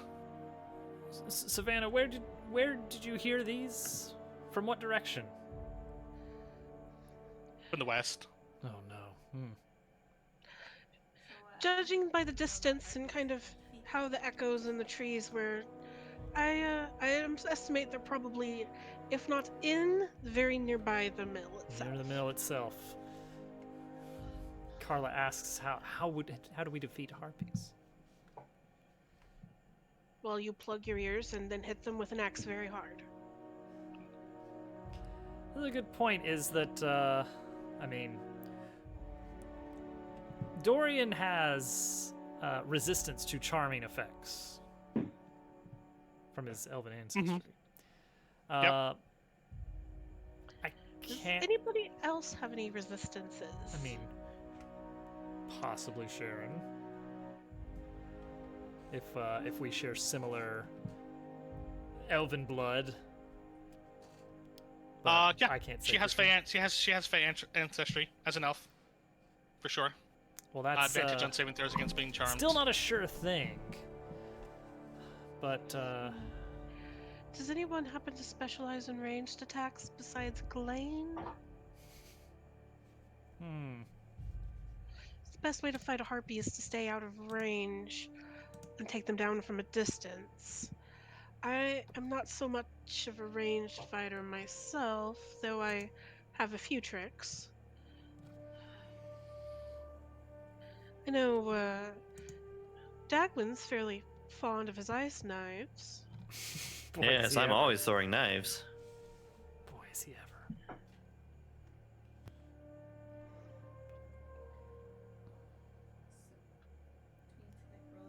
So, who's gonna go check out the lumber mill? Is everybody gonna go, Oh, the or are you plan. leaving anybody behind? I think that's the first question. Yeah. Do you want to take the NPCs with you? I mean, is it actually a sound, or is it more of like a magical thing that you don't hear with your ears necessarily? Like, would putting something in my ears actually help? Plugging your ears may actually help. Should I put some earplugs It in? is a sound-based spell. Do we have anything we can use as earplugs, and then do we get a mechanical advantage? Yeah, I mean that's really what it comes down to. I mean, it is a sound, but it also is a magical thing.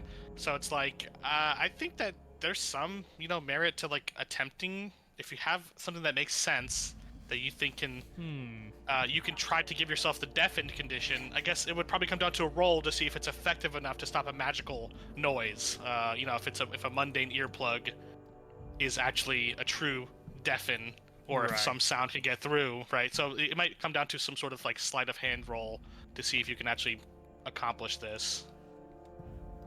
But also, you're gonna have to tell me how you do that. Right. Essentially, you'd be giving yourself the deafened condition, that you wouldn't be able to hear anybody if you did that as well. So you wouldn't be able to communicate with your allies. But not a bad idea.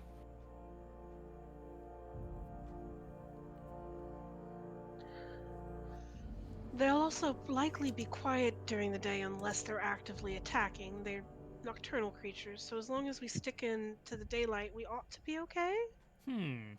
Perhaps Are we pretty confident about that? perhaps Dorian and I could Who's scout going ahead. to the lumber mill? Perhaps Dorian and I could scout ahead a little bit and see, maybe take the lead a few hundred yards and then have the others follow behind us. If ranged attacking is the best way to deal with them, I might want to go with you. Dane, how far away are we from the lumber mill? What You guys are still on the edge of the forest, so maybe you guys are already traveling there while this conversation is going on. I mean, we're as close as you guys want to be, right? So it's like Right. it comes down to like, what do you guys want to do? You know what I mean? Alright. We can sit here and nitpick distances Yeah. and this and that, but like, True, what's the true. plan, right? Let's make a choice. Yeah. All right. I have a dumb idea.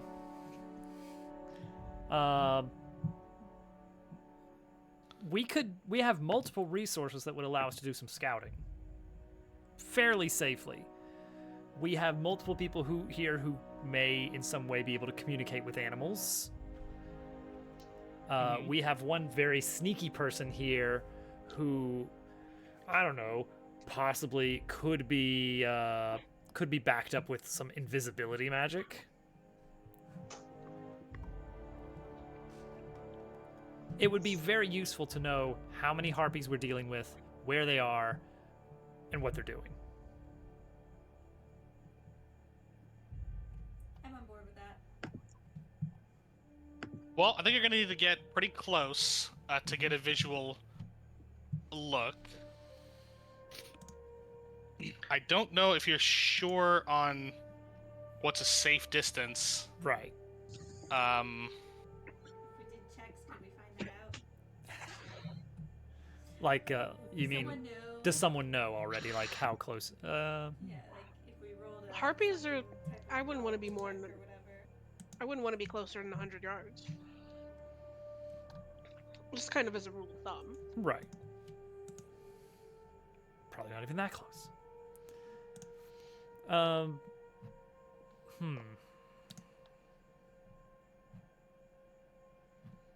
Somebody wants to go scout. Yeah, if you want to hit You me with guys the get to invisibility. 1,000 feet of the lumber mill, and you see it through the tree line. It's you're gonna have to make a choice about who actually goes I think before Glenn, you can get a more concrete answer Glenn about and I. what's Yeah. there. I think Unless you Glenn and- have something that lets you do long range scouting, unless you have some kind of birds or something. Like I don't know if anybody has that ability. Well, technically, I can summon a fae. It You lasts can use for a an wild hour. shape. You can use a wild shape to summon a familiar. Yeah. Mm-hmm.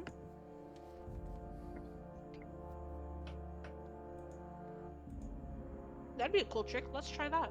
I haven't used that before. Wild companion. Mm-hmm. Okay. Which companion do you pick? You just pick like what form it is. Let's take a look at Let's see, this. Find It just says familiar fae. spell.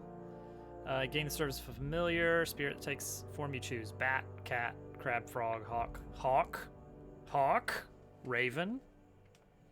But for mine, it specifically says fae, so it's a slightly different list. When you cast a spell There in has this to be way, more. it Has to be is- more information about what it does than just saying Fey, right? It doesn't have stats or it doesn't have. It says that you use your wild shape to cast Find Familiar without Okay, material so it's a find components. familiar spell, yeah.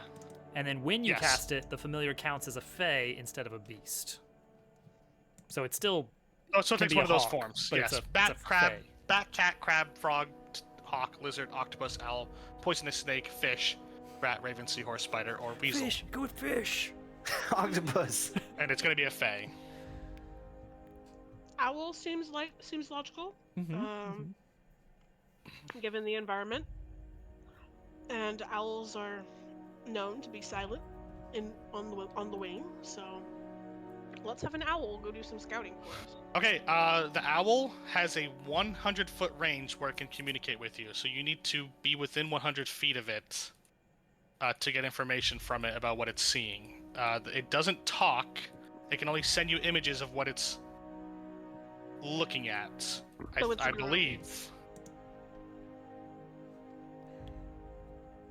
It says you can communicate with it telepathically, as in give it commands, I think, but you can see through your familiar's eyes and see what it hears. So it doesn't necessarily talk to you, but you can see what it sees. You can use it as scouting, but you have to be within 100 feet. Okay. So you have to get within 100 feet. So I'm gonna have it kind of do a spiral, so that it goes ahead just out of range and comes back, so that I can hear it, and then I will advance on that spiral pattern as it finds information. And I'm going to have Glane trail me to cover my back, because I'll be somewhat distracted absorbing this information. And I will Owl. proceed There he to is. the. Look at that. I'll Okay, proceed to the owl has advantage on perception checks that rely on hearing and sight, and it has a +3. So what you're going to do is roll a d20 with advantage, and you're going to add a +3 for the owl to make a All right. check on this here. Let's see if this owl gets us I anything. just send the owl out. What's going to be the best way to roll that? I think it's like roll 2d20, and then we'll just add 3 to the higher one. Do it.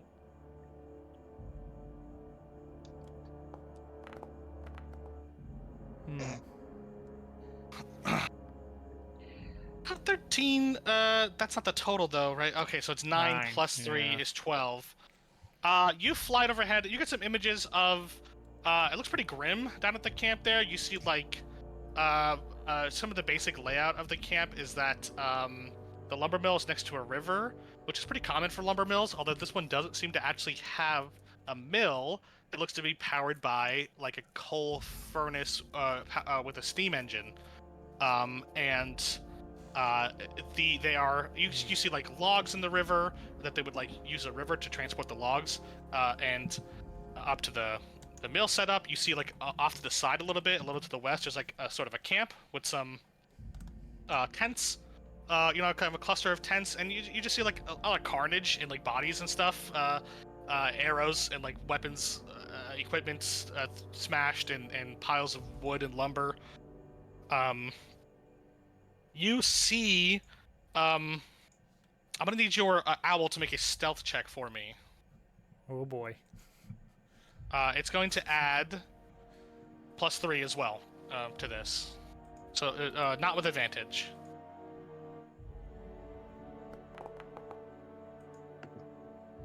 As you are getting this bird's eye view of the camp, the owl seems to hear something approaching it. It turns around. You see a quick image of 3 harpies before one of the harpies snatches the owl up in its talons, and you lose sight with it. You lose connection to it. But you get the information. There's 3 harpies there, and they seem to be circling the area, or at least one of them was up in the sky circling.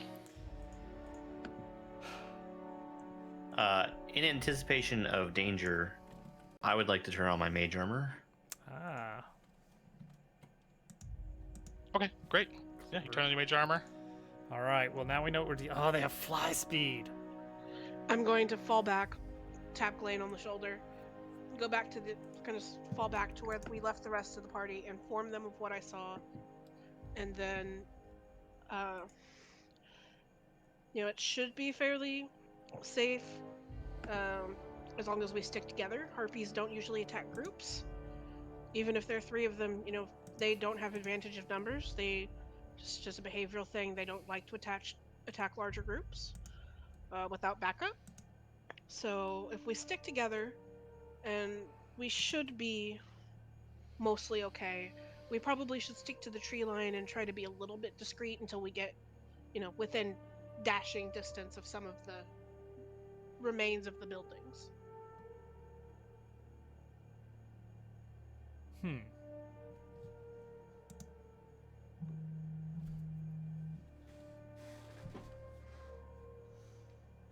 So how does the party want to approach the lumber mill?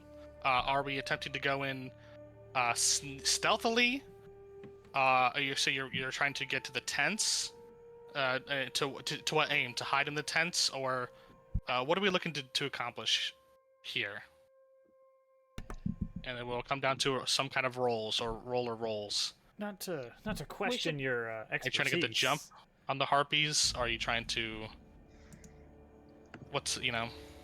My plan would be to approach with discretion, and then, once we have to abandon the tree line. I saw what looked like the primary building. It still seemed mostly intact. We can use that for cover. The harpies will see us at that point, more than likely. And at that point, we'll probably have to fight them, but we would like to do so with the advantage of cover, I would think. And what if? Well, the only thing that I have to say is that out here we can see what we're up against. What if there's something uglier and meaner inside the mill already? There didn't appear to be anything in there. There was a hole in the roof. It looked pretty caved in. It's possible something could be lurking there. But I don't really want to fight them out in the open, if we can avoid it. Surely our number will be plenty. Yeah, I want to go hit something with my axe. Well, they're going to shriek, and that'll summon goblins, so they will have reinforcements. What? Goblins suddenly? You saw goblins out there? I saw the remnants of goblin attacks. Harpies will call for reinforcements. They're not here alone. We are pretty sure of that. Let's make a move. That's what I want to do. I want the Evil's party not to monolithic. do something heroic here. What's the big plan that we're gonna set into action? We got as much information as we're gonna get.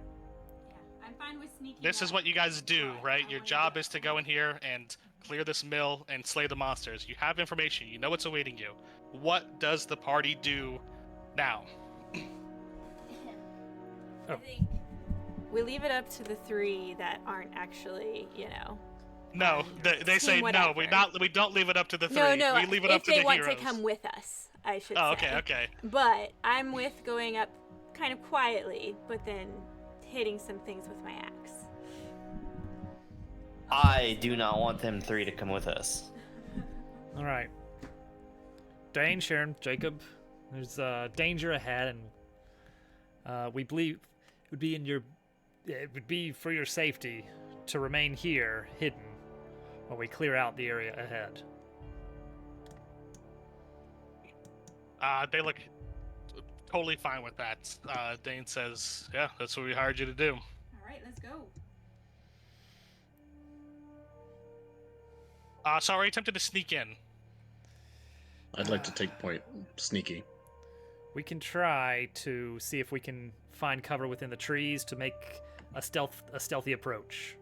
So I would say, I'll present you with some options. In terms of cover, you have a sort of a mill structure on this like wooden platform next to the river. It has a roof on it, but it has open sides, kind of similar to the structures from the ski retreat. You have some tents, but they're on the far side of the camp, so they're farther away. But there's like a cluster of tents. You see like 6 tents on the far side. You guys are like peeking through the tree line here. So the lumber mill is closer to you, but doesn't have walls on it. But it's a big structure with a roof. And then by the river, you see, also kind of far away though, on the far side, is like a bunch of logs stacked up, like tall stacks of logs that could potentially serve as cover as well. Kind of like narrow passageways between these like big stacks of like 20 tree trunks We take the that are just pavilion. laid out here. The harpies will have advantage if they can attack from above. Even though we wouldn't be covered from the sides, they'd have to get within the ground range in order to engage. That's going to be our best bet. Okay, you guys gonna try to sneak up in the pavilion. I'm gonna need a group stealth check. It's a group check, which means over half of you have to pass, and I'll tell you what the DC is right now.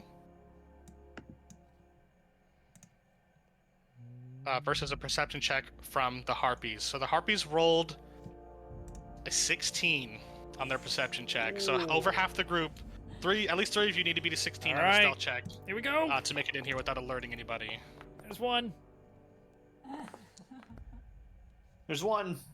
There's one. There's still one. It's taking a while for these to come through. Yeah, I noticed that. Must be a little bit laggy. Oh no, that's. Oh, I should have bardic inspiration to that one. Oh well. Yeah, you guys could have. Yeah, maybe you had other abilities or something, but All right. Too loud. It's okay. We knew what we were getting into. okay. 1 second. I'm gonna put you guys on the map, and we're gonna go to the map. I'm just setting it up real quick because I didn't know how you were gonna approach this, so I haven't added you yet. Let's see if we can actually clear this combat in less than 30 minutes. I That is guess our goal. Let's see. Have your moves ready for your turn. And don't die. That's the motto. The Untamed Land. When you want up, accept the enemies. Germduff, get off of that bridge. Okay. I think I have you all on here. I'm changing the map. Here we go. It's not quite so green as it is. It's more snowy, but you know, you take what you can get when you're finding That's maps. true. That's So true. it's just imagine that it's not as snowy here. Can you guys see? Do I have the vision set up and Let's everything? see what I can do about that. I can see that we're next to some rails. Okay, so you guys make a mad dash from the tree line to the pavilion here. You hear shrieking from above as you're spotted. You can position yourself anywhere on this platform here. You see a big steam engine here tied up to a bunch of coupling rods. There's a giant saw right here. There's like a thing with a hook on it. You guys may position yourselves anywhere you want there. There we go. I'm making it a little bit snowier looking. There we go. Perfect. Hey, there you go. Yeah. All right.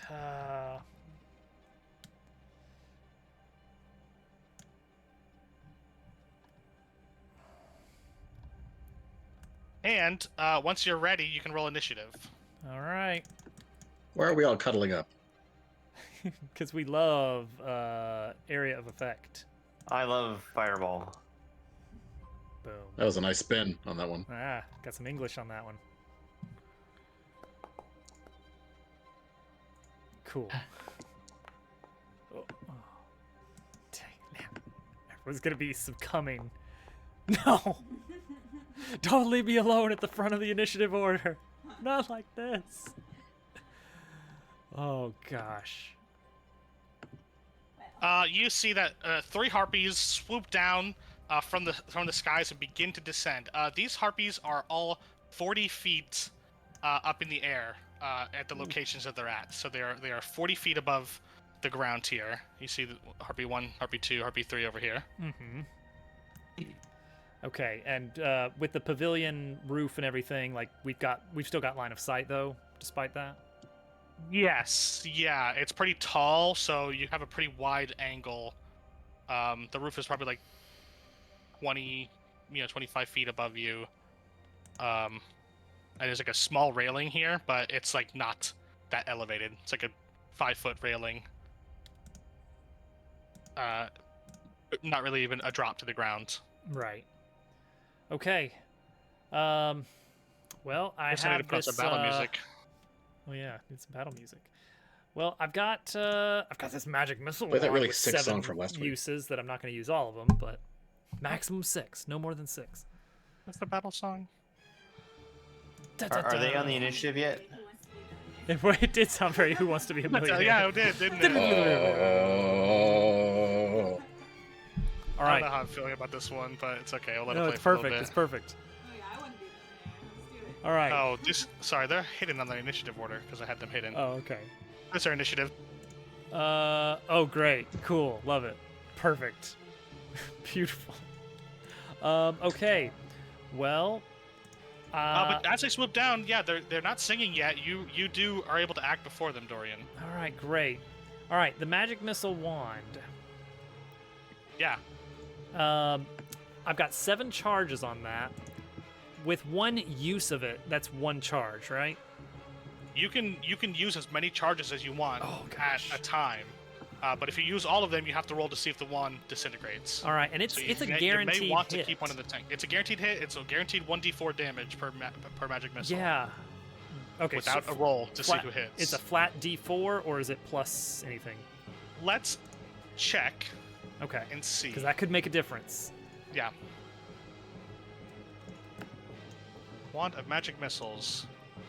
It says to cast the Magic Missile spell, and it does say on the Magic Missile spell that it does 1d4 plus 1 force damage. So they all do 1d4 plus 1. Okay, this is Looks like. effectively a 1 per day delete 1 enemy spell, I think. It depends on your rolls. Yeah, it depends but on the yeah, rolls, It but could do, if we, it has if a we range. get lucky. Okay, get so how many lucky. charges are you looking to use, and are you putting them all on one target? Because magic missiles can go. You could do 6 different targets with magic missiles if you 6. wanted to. That's true, I mean, there's but not 6 targets you know, here. let's say I send overkill, then that's wasted. Yeah. Yeah. Gosh, it would be nice to chip away at them, but action economy wise, like I'm thinking we need less targets. Absolutely. All right. Dorian has never faced harpies before. He doesn't know how powerful that they are. But we've got a chance here to make this battle a little bit easier. I'm going to immediately expend 6 charges. 6. 6. So you're gonna do 64 plus 6 damage. Yes. So that's a maximum of 30. Yep. I'm going to aim for the southernmost one way down here. Okay, great. All right. Roll 6 d4 plus 6. Oh, look at that. That's fun to see. All right. 21 points of damage. Nice. You come out. A stream of missiles come from this wand as you point it. Yeah, hit into that harpy, and she shrieks. But it doesn't take her out. 21 is not enough damage to take that harpy out in one fell swoop. But it appears to have damaged it pretty bloody. It's looking bloody now. Okay, that helps. And I don't know if this would count as an actual mechanical bluff, but I will shout out. There's more where that came from. And that'll be my turn. Okay, was that just your action? Yeah. If that's Okay. yeah. I'm not moving. This staying right here. harpy is going to start singing. We're actually gonna pause the music now and switch to a different, Oh. music track. As this harpy here begins to sing a beautiful song. I need everybody to make a wisdom save. Everybody yeah, you guys are all in range. And I'll have advantage. You will have advantage, yeah. Good. Uh-oh. Oh no. Oh, ooh. Nice. I like that. Dagwin, you hear this beautiful song. I don't know if anybody else still hasn't rolled yet. And this will, Glane. Okay, Glane's came Savannah. in. Oh. So we have an 8, a 2, and a 10. The three of you hear this song coming from this harpy. It's you and me. And it's so beautiful. You are charmed by her, and you want to go to her. And you will use your full turn to travel towards her on your turn. And you can't attack. Shake it off, you! You can't attack at all. And she flies in and actually lands on the top of this tent here, about 10 feet up in the air, and perches there. And then this other harpy is going to sing. Only the people who are not affected by the first one Oh man. roll a wisdom saving throw. Oh, so we can be affected by multiples. Yeah. But not the people who are already affected. Yeah. Can't be affected by multiple. You can't be affected by multiple at a time.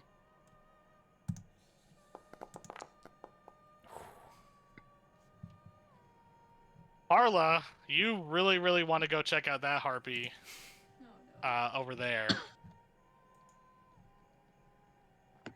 Glane, you're up. I rolled have a to- 1. Yes. Yes. Yeah. Yeah.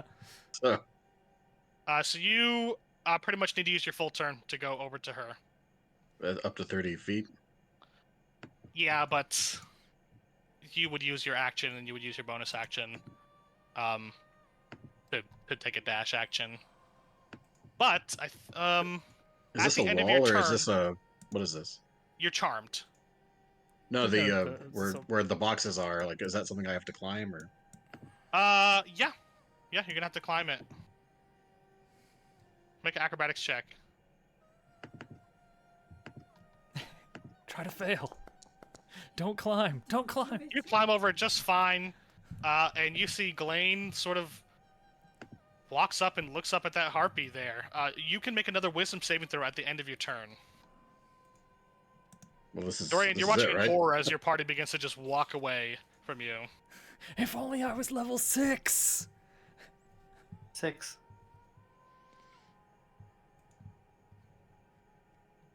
I mean, I'm as far as I can go, so this is the end of my turn. So I do a Yes, saving yes. throw, right? So you need to make a wisdom saving throw. Yes. Okay. What the hell? Whoa. You come to your senses. You see this harpy, this horrific creature, this like twisted form of a woman with wings, standing over you with her razor sharp talons. You snap out of it. Your survival instincts sticked in. Oh, that's good. This harpy.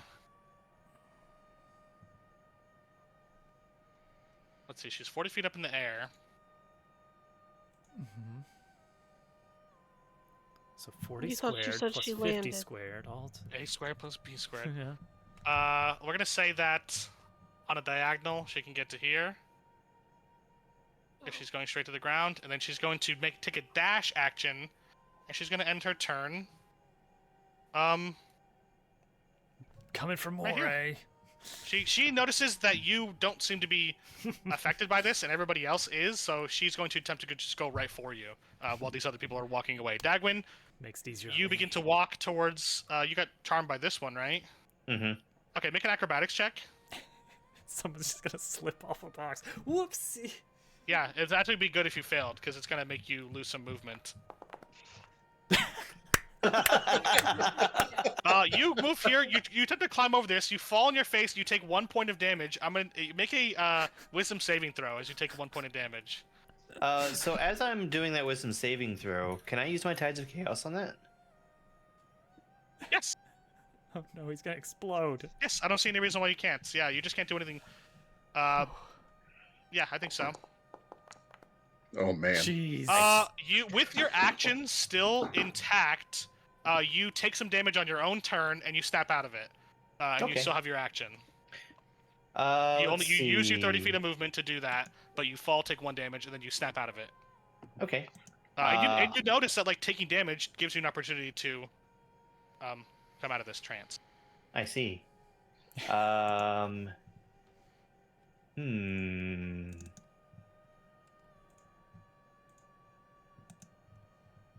I'll tell you what I would like to do. Mhm. Tell us what you I want. would love to Which know you what you would really, like really to do. I have a couple of options. Pick Yeah. the best one. You're thinking of doing twin spell, aren't you? I'm actually thinking instead of using my Cloud of Daggers on the harpy that's next to Dorian, and I will do that. Great. Yeah. So it's a 5-foot cube centered on a point you choose. So here's what, after I had to research the spell, there's quite a contention on opinions on the internet about the wording of this spell. You could Forge pl- does an interesting thing with it. Here's my conclusion. You could put it at the dead center of 4 squares, and you could hit up to 4 squares with it. Or you could put it at the center of 1 square, and you would only hit 1 square. So you actually have a little bit of control over how much you want to hit. It's only a 5-foot cube. So And that's- you tell that's me, precise- where would you like to place it? That's precisely what Forge is doing, so I'm just going to drop it right there. Sure. Nice. Yeah. So at the start of that harpy's turn, she's going to take that damage immediately with no saving throw. Does she not take that right now? She does not. No, the spell does not do damage when you cast it. Only when they start their turn, or if they enter. Really? Or if they enter it. Yep. Interesting. Makes for some interesting strategy. There's a couple spells that work like that. Like Moonbeam is like that. That's They still have useful. to enter it or start their turn there. Okay. And by the wording of it, she's not entering it. You've placed it on her. Okay. That's meowing. I like it though. Yeah, that's a But time it will bomb do for her. it will do damage at the start of her turn, and there is no saving throw to 1d4. avoid that damage. So average it's a 10 good- damage. That's pretty good. Mm-hmm. And she'll have to move out of it or take damage on her next turn too. So there's that.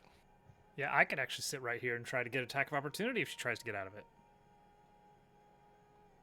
Okay, Carla, you are entranced by this one down here. No, Carla. I don't think you need to make an acrobatics check to get to her. I think that you have how much movement? Your barbarian has extra movement, right? You have 40 or something? Yeah. Does she? Maybe you don't have that yet, but I think either way it was 60. Yeah. So I think you're just with taking a dash action, but at the end of your turn you can make another saving throw. This isn't what Carla meant when she said she wanted to smash things. She wanted to hit them with their axe. Yeah. Well, she's close enough to hit it with her axe now.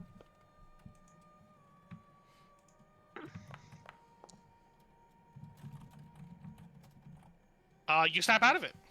Yay! 12 is enough. 12 will do it. So once again, you get right up here. You see her reaching out this like razor sharp talon, ready to cut you, and then you snap out of it. But that is your turn. Savannah, I think you're also going to need to make an acrobatics check. I was charmed by the first one. Yep. Okay. I'm gonna have to go around whatever this is I'm standing behind.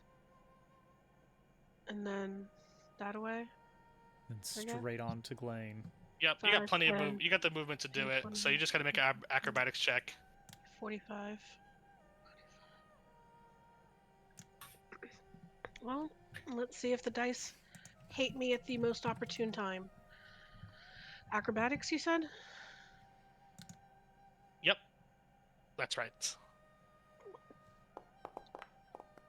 That's insane. That's actually insane. She Thank didn't land you. on her feet. You take 1 point of damage, and you can make a wisdom saving throw. You go to jump over this, you fall exactly the same way Dagwood did. Smash your face, take 1 point of damage, so make sure you subtract that 1 point, it's really important. And then roll a wisdom save. And if Oh my so, you gosh. snap out of it with your action still intact, but you did use your feline agility to get that far, so you automatically have to try to get to do that. But that's fine. You'll get that back when you don't move next turn. So, but you have an action, and you have a bonus action too. That was just movement. I'm going to Guiding Bolt the harpy before it can eat Glane. Mhm. So I think everybody already saved on this one, That's right? fine. Nope. Yeah. No. But Yeah. he's Okay. still very close to it. No, for and- sure. I was just for my own. Yeah. Go ahead, guiding bolt. Cast guiding bolt. The buttons. Find the button. Button? This one's still singing though. Okay, I'm gonna leave the singing on because this one. Oh no, hold on. Everybody has saved against this one too, haven't they? Okay, so you guys are both. Yeah. So you're immune to those two for 24 hours. Okay, so attack. Put Normal. this other music back on. 19 to hit. That hits. Roll damage. Is that your final answer?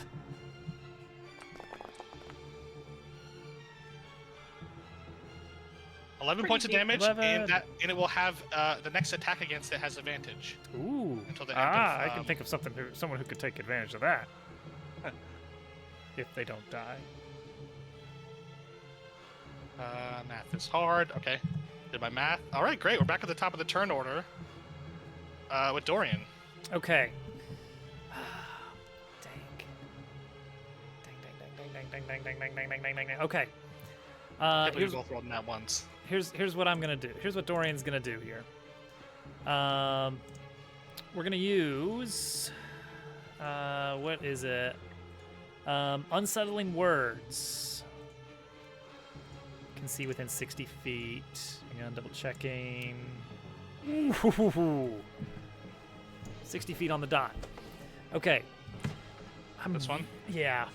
I'm really hoping that this one's in the cloud of daggers is going down. I don't want Glane I don't want Glane getting hit, and that harpy up there on the tent is gonna get its turn before Glane gets it. So I'm just gonna try and hit it with Vicious Mockery to try and invoke disadvantage on the harpy's attack, because I'm assuming I'm not killing it. So I'm expending a use of Bardic Inspiration to reduce its saving throw. This one right here? Sorry, which one is it? This one by Glane up in the top Oh, left. okay. Great. Yep.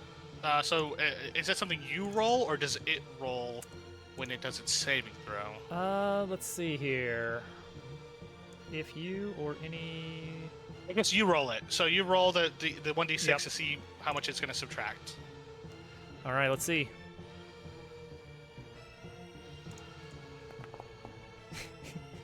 One. Oh, okay. One. So on its next saving throw, it will subtract 1 from All right, and now I'm gonna roll Vicious Mockery, and hope that that one makes a difference on the DC 13 saving throw. In addition, it takes 2 damage. That's a wisdom saving throw? Okay. Yes.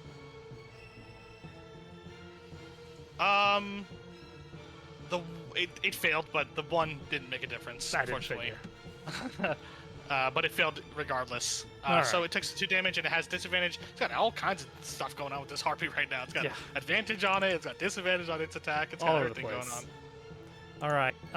I'm not gonna risk an attack of opportunity on me from this thing, so I'm gonna end my turn right where I am. Okay, great. Glane, what's your AC?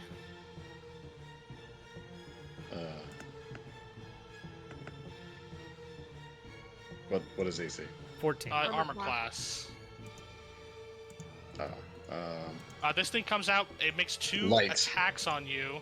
I'm a Only light one of armor. them connects for 8 slashing damage as this claw comes down, slicing at you.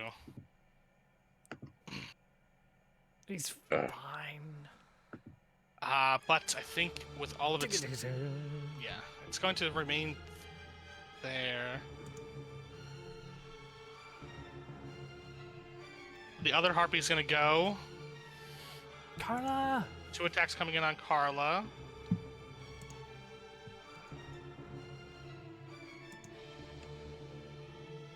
Make it explode. First one's a crit.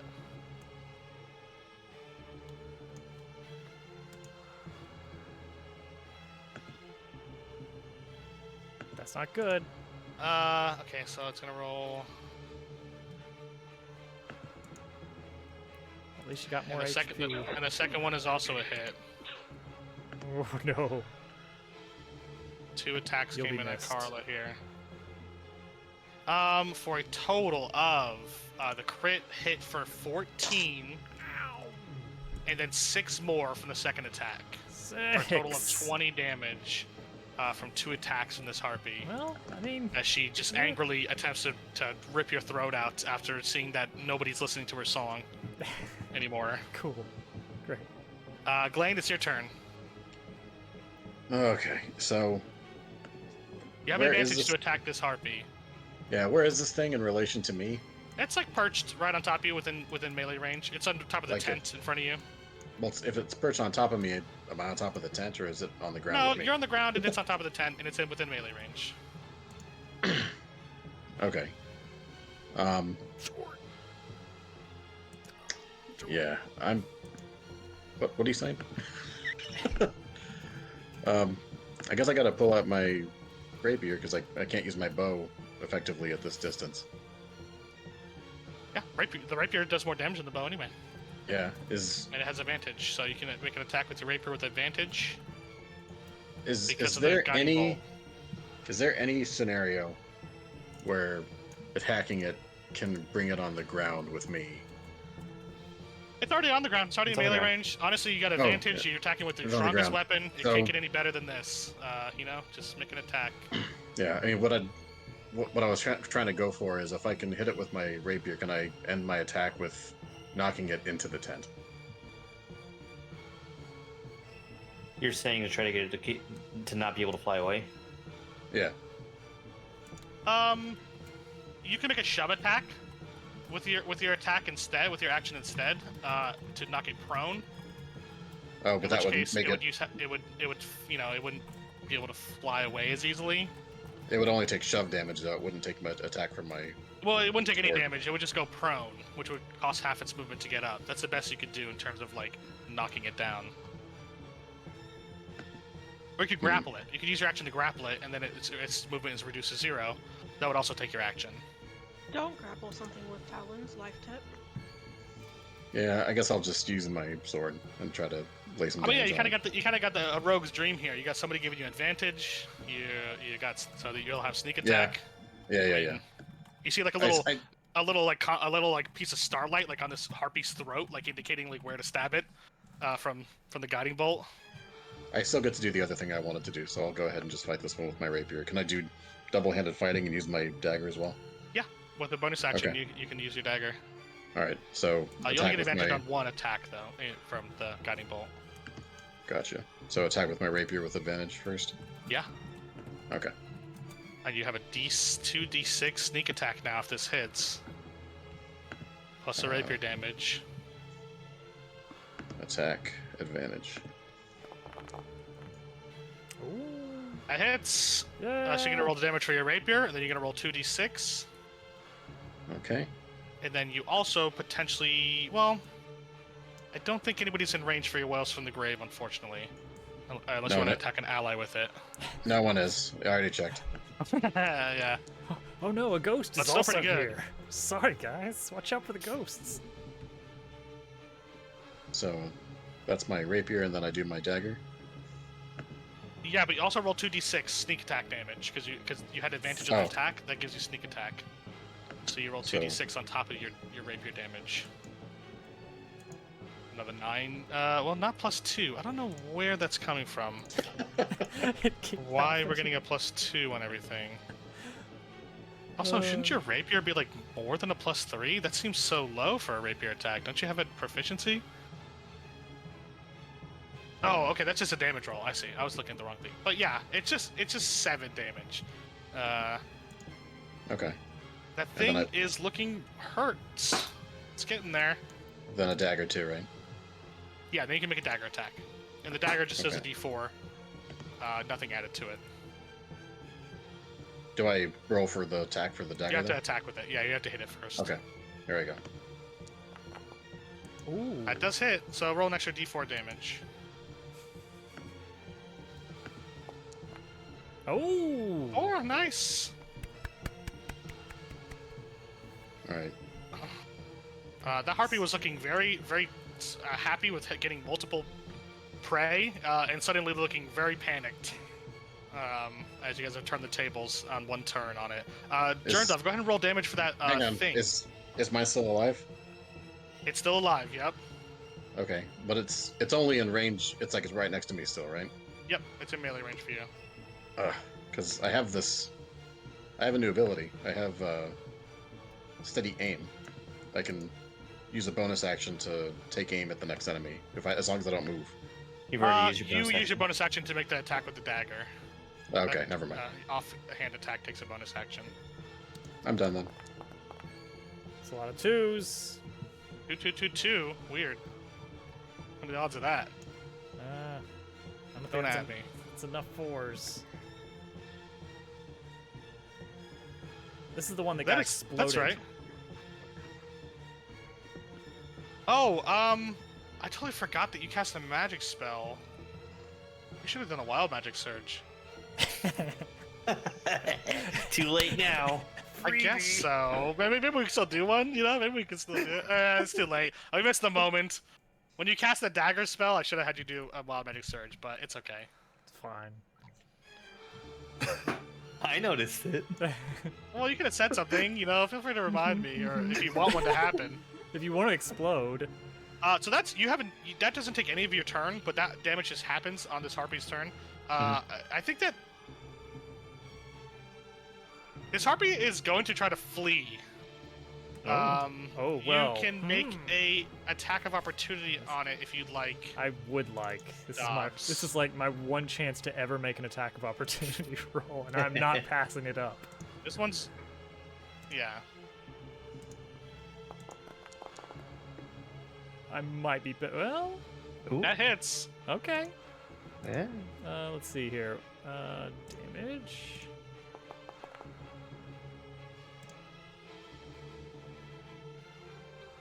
That's pretty good. It doesn't take it out. Sorry. That's fine. There's more where that came But it from. flies off. It's like it flies in. You see that it's ready to attack you. All of a sudden, it starts getting hit with this cloud of swarming daggers. It's like in the air. It starts panicking. You get a shot on it. It goes. It starts flying up. It's about 20 feet in the air, right here. Okay, And you just see it's fully attempting to flee from here.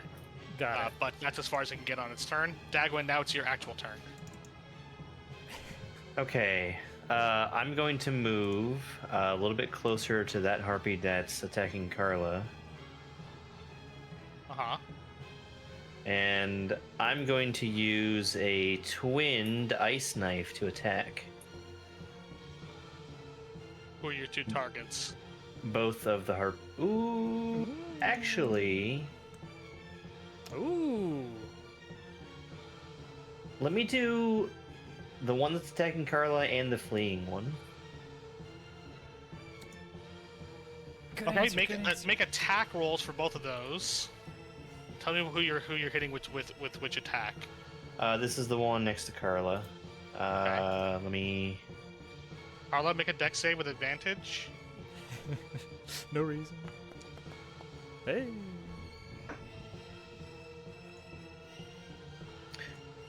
I would like to know if the harpy succeeds on its dex save.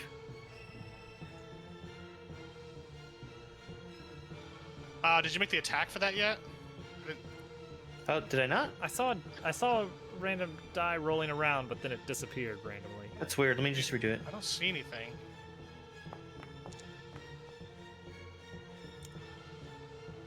You know, I saw it again, but it didn't pop up in the chat. Oh, That's We might need to clear chat. It may have a cap. Oh, it's Was it on private or something, maybe? I don't Can you just roll a d20 in the chat Sure. for me and see if that does anything? Maybe it has something to do with the ice knife link that's messing up. Okay, so you add your spell casting to that. We'll take that one. So that hits. So roll damage. It fails its dex save. Carla Okay. passed her dex save. Good job. Oh my Almost out of god, why is time, like, this? I don't know if we will Speed might run. be able to finish this. It's being One of okay, them's so fleeing. 1d10 and one's fleeing. 2d6. Do it. Do it. Hey. 2d6. 6. Okay, I think Carla takes nothing. I think that's a save or suck Nice. spell. So I think that you take nothing from that. That one had not been hit yet, but go ahead and roll the attack. Roll a d20 for the other one, and you're adding +5 to this to see if you hit the other one. And if you hit this one, it's probably going to kill it. Okay, it hits. Go ahead and roll the d10, and I'll roll the dex save. And then Carla's turn Go is ahead and roll your next, so cold be ready. damage. Yeah, that one, as it attempts to flee, it gets killed. Okay, Carla, you're up. Okay, so can I reach it with my axe? You can, yep. Okay, well, that's what I'm gonna do then. Alright. Oh, also, I want to rage. Yeah, you go into a rage. Yes, Yeah, yes. I'm very mad. Sure. Does that mean For I sure, do for sure. advantage? You can roll with advantage if you choose to recklessly attack, yeah. Okay, yeah, doing that too. That hits. Also, do I have to do the wild magic thing? You do, yeah, you do have to do that, yeah. Go ahead and roll a D... What is it? A D8? Alright. I forgot you have that. Yeah, let's do that. Let's do it. 6. Okay, 6. let's look at... I'm not familiar with these, so I definitely need to look at 6. it. 6 means you get a +1 bonus to AC, and while within 10 feet of you, your allies get the same bonus. Okay, so you have +1 AC, but now you have a multicolored protective lights protecting you, How fun. and raising your AC. How much damage did that do? I Go ahead and roll haven't done that yet. damage. Do I have to do anything? Just normal, right? Yeah. Okay. All right, everybody know what you're doing to these harpies. They're all gonna. You see that they're all gonna attempt to flee here, as they're starting to get slaughtered. That one looks really hurt, but not dead. Alright. The other two, both of these look very hurt, but not dead yet. So it's Savannah's turn.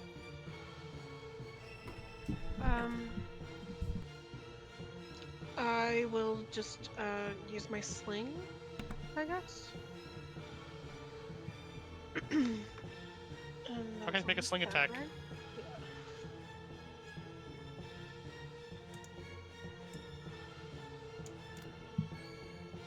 So, normal. Ooh. It's a hit. Go ahead and roll damage, and whoever's next, start thinking about what you're doing. Or tell me what you're doing. 3. That was on this one next to you. Yeah. 6 damage. It doesn't kill it. Not enough to kill that one. All right. 6. I did a ping. I'm happy. I at least hit it. Looks hurt. It looks very hurt. All right. I'm going to head out a little ways to get closer, and then Blaine, make an opportunity attack, and Carla, make an opportunity attack while Oh, Dorian's nice. doing his turn. Because both of them are going to flee and take opportunity attacks. What do I roll for that?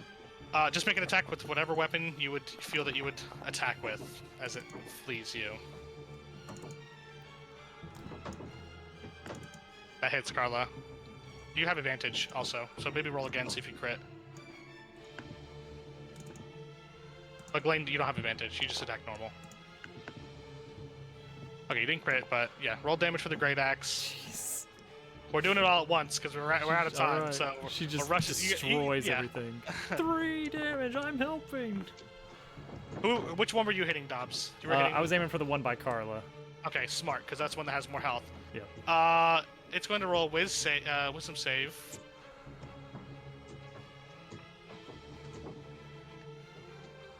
Okay, it actually passes the save, but Carla does exactly the 13 damage that is needed to kill it. Nice. Right on the nose. Glane, what did you roll for your rapier attack? 19? Okay, roll damage for that. This is the crucial damage roll here. You need to beat 8 damage on this roll. I guess people could still attempt to get it. Exactly 8. Incredible. It attempts to fly away. You stab it. It collapses into the tent just like you wanted it to. And 10. we kind of rushed to the end of that one, but it's all good. But we did it. You have a brief pause here. That was my intent. Ha. As the bodies of the harpies lay around you. Arr.